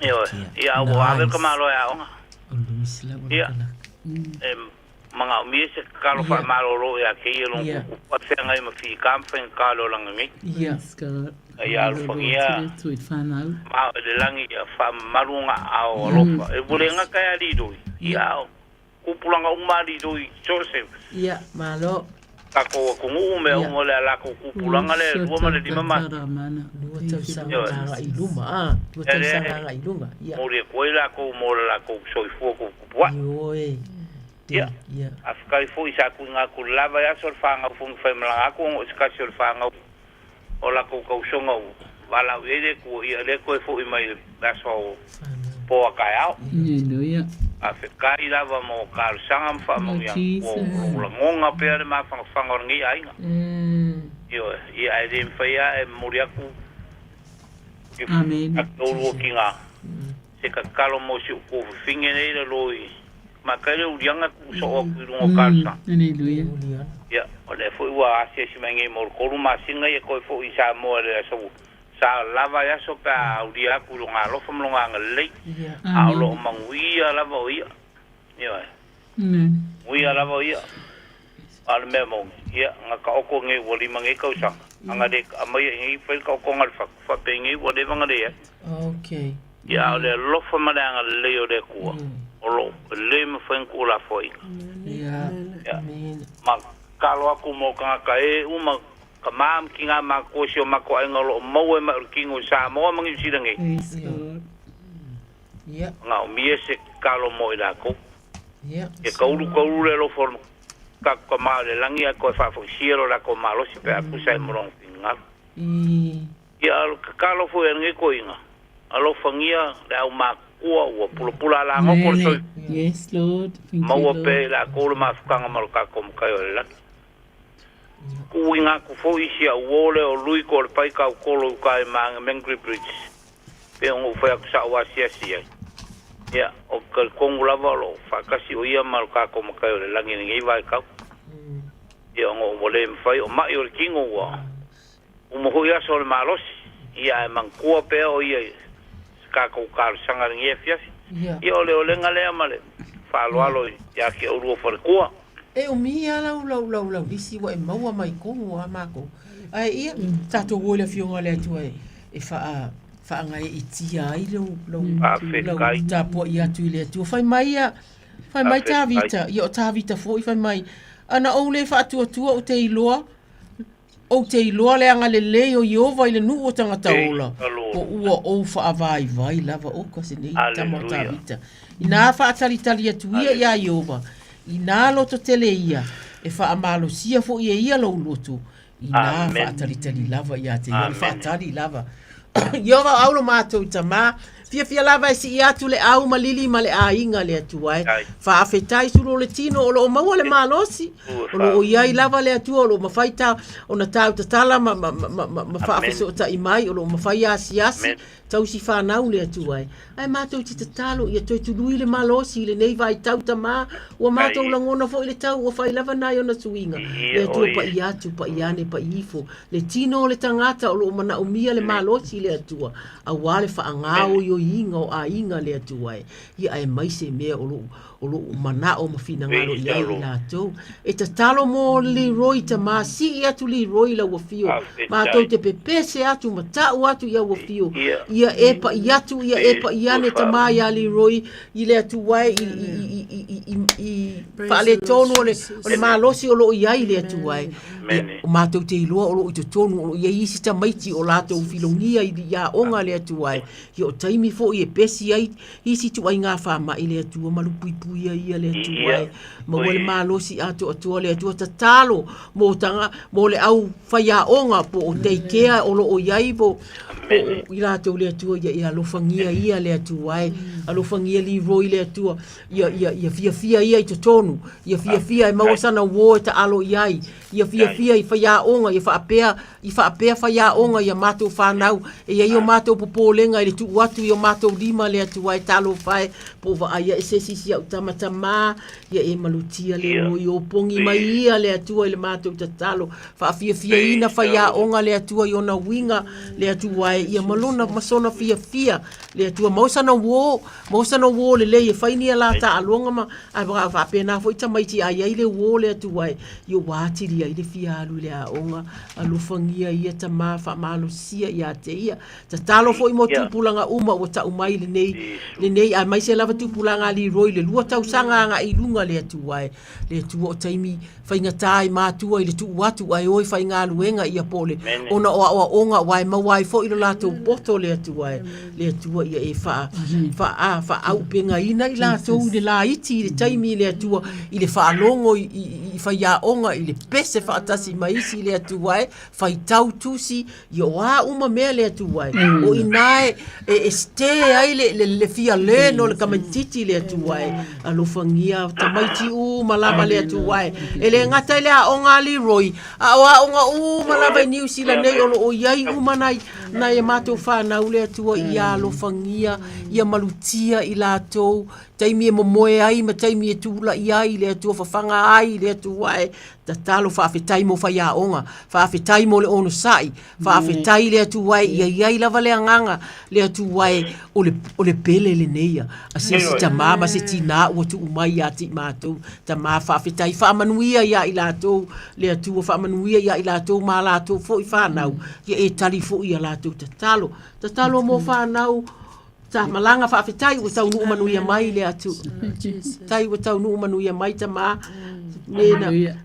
ena malanga te talo mo Juliana lo na tua whawhine lo asia si mai mana ia fui taimi e toi whaamalosi ai mafutanga le atua e toi mawhauwhau ma whaamalosi to tonu a inga le atua le alofa o le tasi i le tasi ia e mai se foi le update mai i Samoa ma mea o lo tutupu ia e oso ai foi mai loa i nei Nusila o atu ai ngā tatalo e tatauna whai mō lātou ia e mai se foi fesoso ani e ma whai ona whai atu le atua alofangia ia malana tatalo o la mātou tatalo malava le nei ta mā mo tangata mātutua the senior citizen po fea lava le po fea ia no foanga o lo iai po ole o e le dementia o e uma o mātou ta ua langa o le ta ule nei o wha amai o lo iai le atua e ta ua tupea ta mā i le suwafa o ke riso le atua o aso o totoe o lo lātou o langa le atua ia maua le fia le atua e wha fia ina o lātou loto ta talo mo a inga o asia si atu e va ai mai o lae o atu e va ai i lātou ta talo fo i mo o lo va ai i lātou te tonu mo tanga o mai o te le atu wai le mea fo ina ta talo ai mo li roi le alofa le atu wai au le asia si atu e ataba ata ma fia e avatu mea tau mafa le atu o a uma mea e ono fai fa fia ina o lātou loto no Hallelujah ia fa fia ina Whaafia ina o lātou loto i le wa ai mai le matawhia o le au whainga luenga ta mā. Le tua whaafetai fo i mo tatalo a inga. Whaafetai mo le malo mani wha malo mani mea sosoani o lo avatu.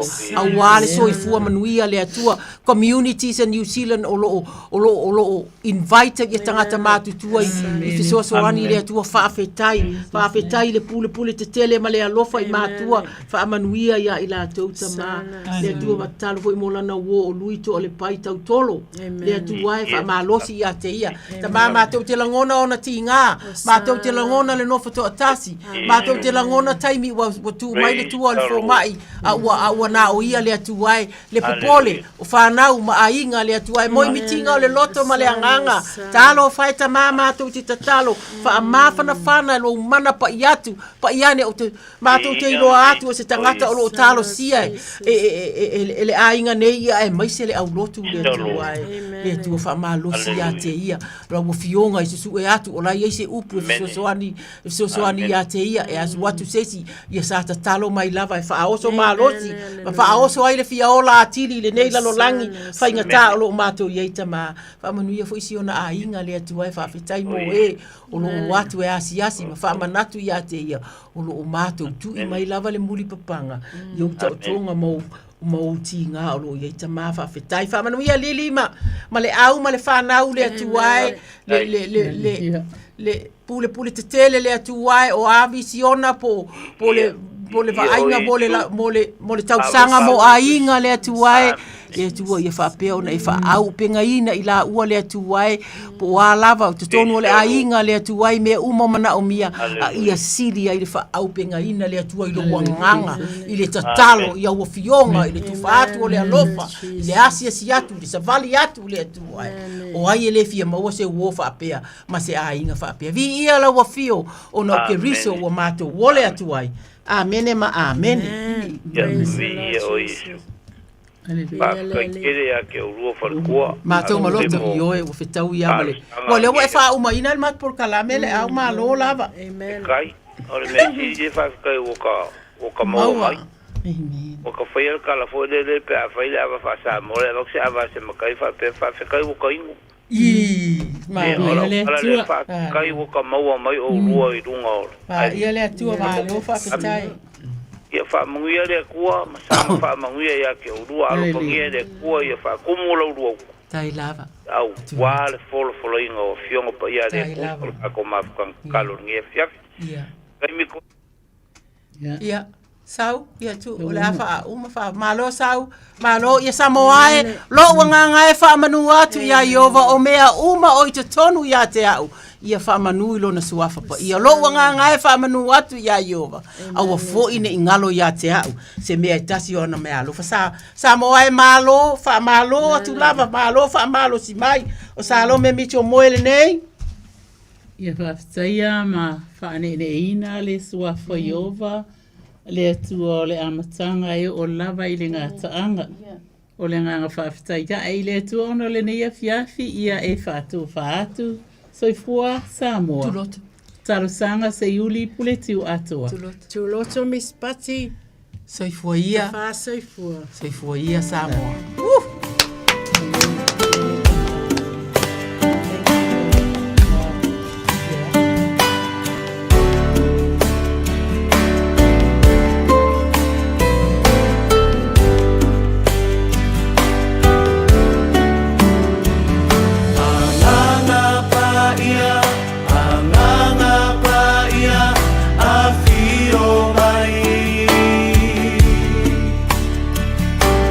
Feel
pese mafafetai no alofa wa emanatu maiai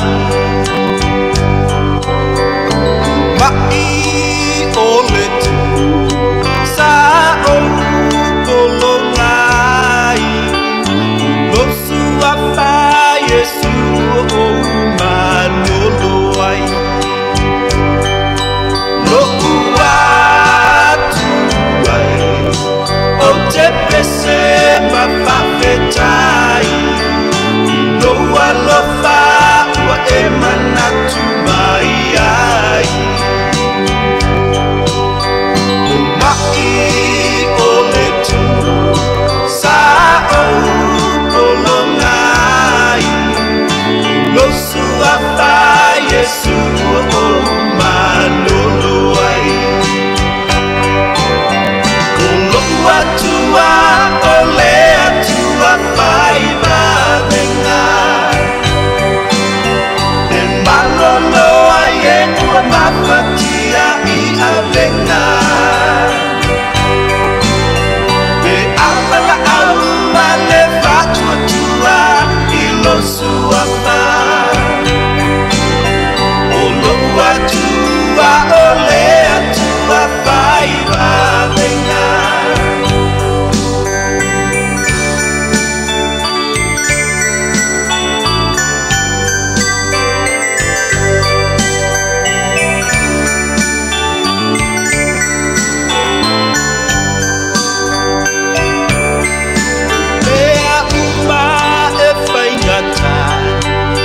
Manatu ole tangata Vai ngofie pe afatua tua no suafa Ole tu inatu Mea umaute popole ai Uloa tua uaya lofa mama natu mai Mea e faingata Imanatu ole tangata E faingofie e afatua tua ilo suafa Ole tu inatu Mea umaute popole ai Uloa tua waya lofa mamanatu mai Olua tua ole atua faiva venga E malaloa ye ua mafatia I avenga E avela aula le fatua tua I lo suafa Olua tua ole atua faiva venga Olua tua ole atua faiva venga E maloloa ye ua mafatia I avenga E avela auma le fatua tua I lo suafa Olua tua ole atua faiva venga Olua tua ole atua faiva venga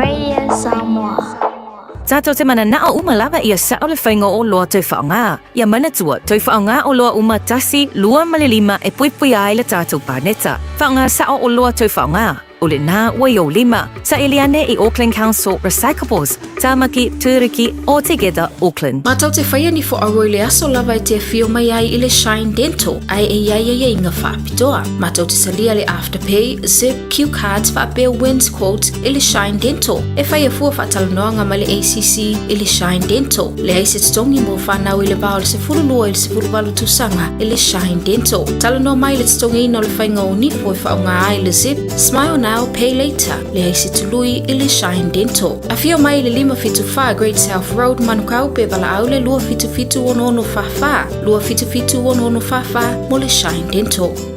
24 hours a day, 7 days a week, Radio Samoa streaming live on www.radiosamoa.co.nz. Lewa tula mai le tātou teimi le wati le nevanga le fiafi wa te fulmaliva minute o na tā leo le se fulu. Ea, te paufu ina o tātou minute o le tātou porkalame. Ea, o na tātou whaamawai lo lea, wa whaamatafi atu ma le tātou porkalame o le tātou whonu te talo. Ea, manatu nasa e te talo mai whaatasi mai mātou. O le whaingo, kakalo whaia ui kongon mako poku lea ki iai.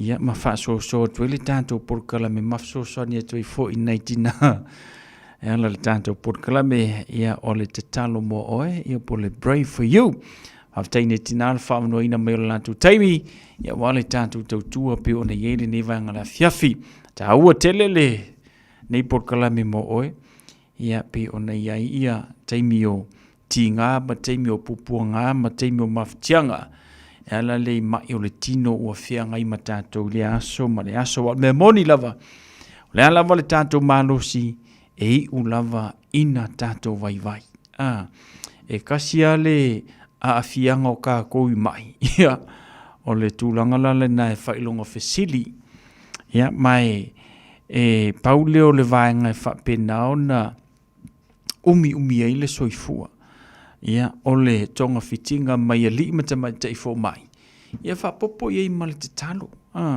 ina ia yaila na fa malo longa mo tato ia pe ona yaile tato por klame ile nei fo ia fia fiolona aso faraile anga leile tuoma pui le to tali 199 mo te malawa mau fo se malo longo le nei fia na fa ile so ata au fia am ngawenga pe ona masani ai ona tu te di mai lo tanto por kalame ina so faraile ole vai aso asau ola ufua rosa o te fa atu saina o se tio atamamora Fia tau atu o so ulangona le tama futanga ma oia so uma tatele fia inu ini pua puanga mani mea tinga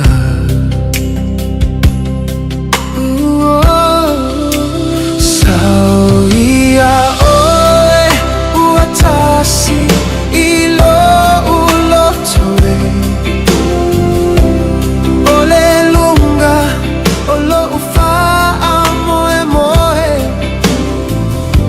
olo ualofa etu maupea ele mafai onatoe fata fea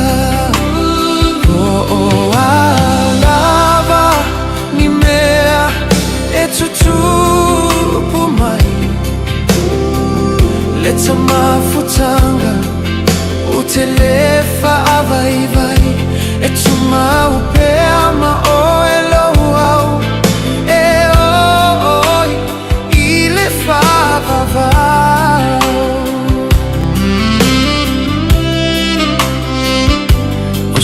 Finangalo Maso uloto O se fatua tohto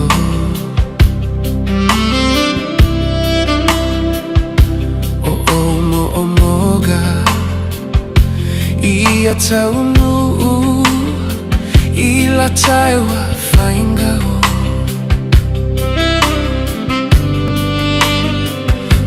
utuina naunga ile mafutanga olo si uleo avea maofi afianga sauia oe uatasi ai lo John sauia oe uatasi ai lo John ole lunga olo ufa moe moe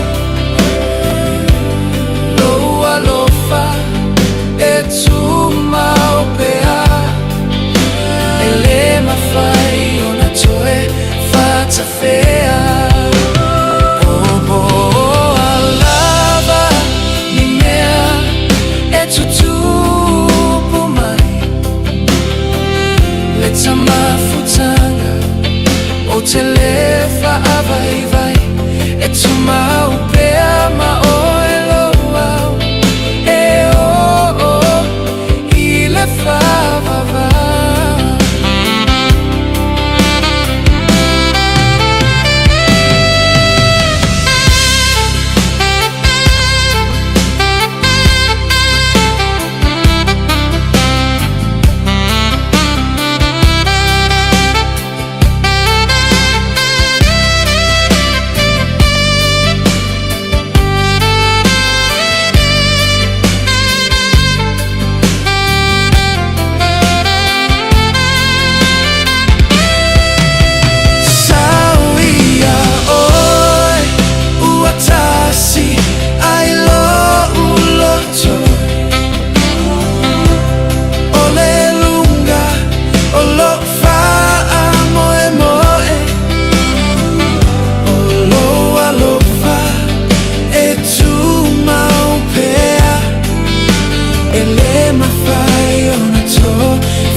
mafutanga utelefa avaivai etuma upea maoelo au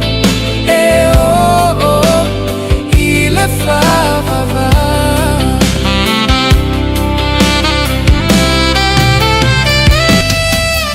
Ela na mai fa fifianga le na mai se uso ya wotala ulu pe ona yele de vangala fiafia mana ya tanto musika su fi Floy se fulu lua minute le to na tale o le tulai se fulu ya mau mana tu fo yo le to lunga ina le tanto por kalame le de vangala fiafi fa taile tele ino le tanto to tu i lo mota mlo no so se vangala va fo yo mau mai le tanto por kalame ya fa taile mafuta mai ma tanto weva ya pe ona masani ai anga leile tu i malolonga anga leile tu i fa ngal wenga fa ngol neva yaso a mesir san minga lo tu la sa fra tatu la sunga fua ile lo fa maranga le yo le tu sa si fanua se fa so i foia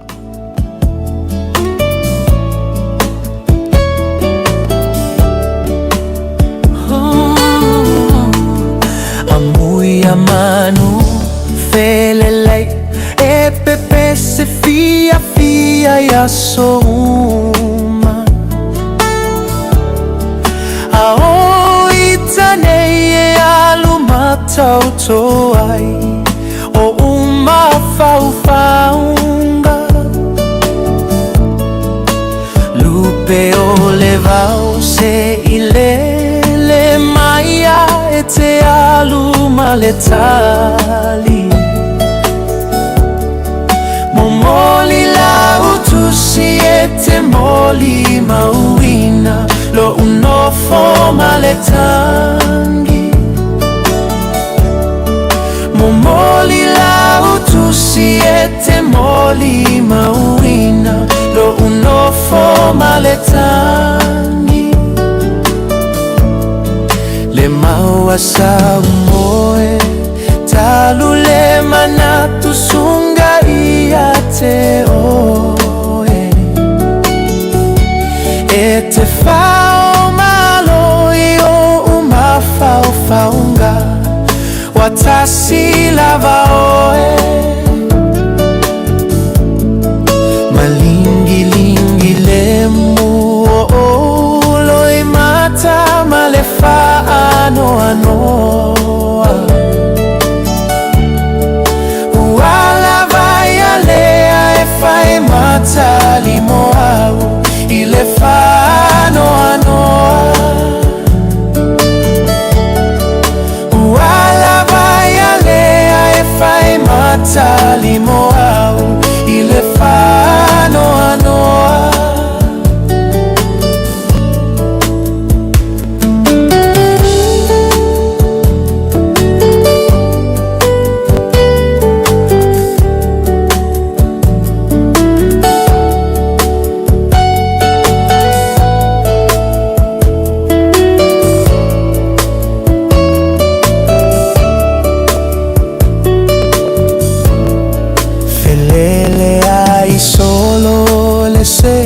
aela matia osio na ola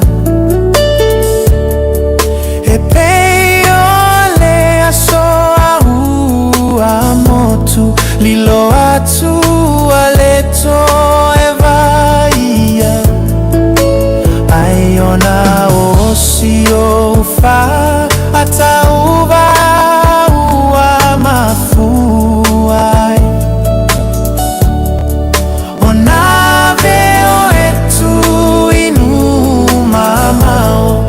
tate vala vala onave o etu inu mama tate vala vala tafia faya oni apau elele atu aile tosa saili la upele uavea ile atu laulau mai mau fua fuanga safaya uale taulau oloa inganatu ialo ufatu tofao elo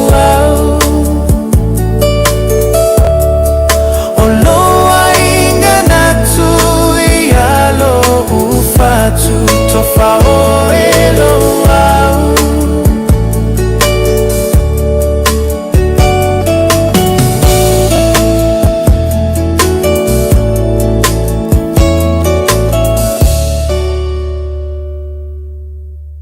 Tala falava o le siufofonga le nei o Samoa, le Radio Samoa.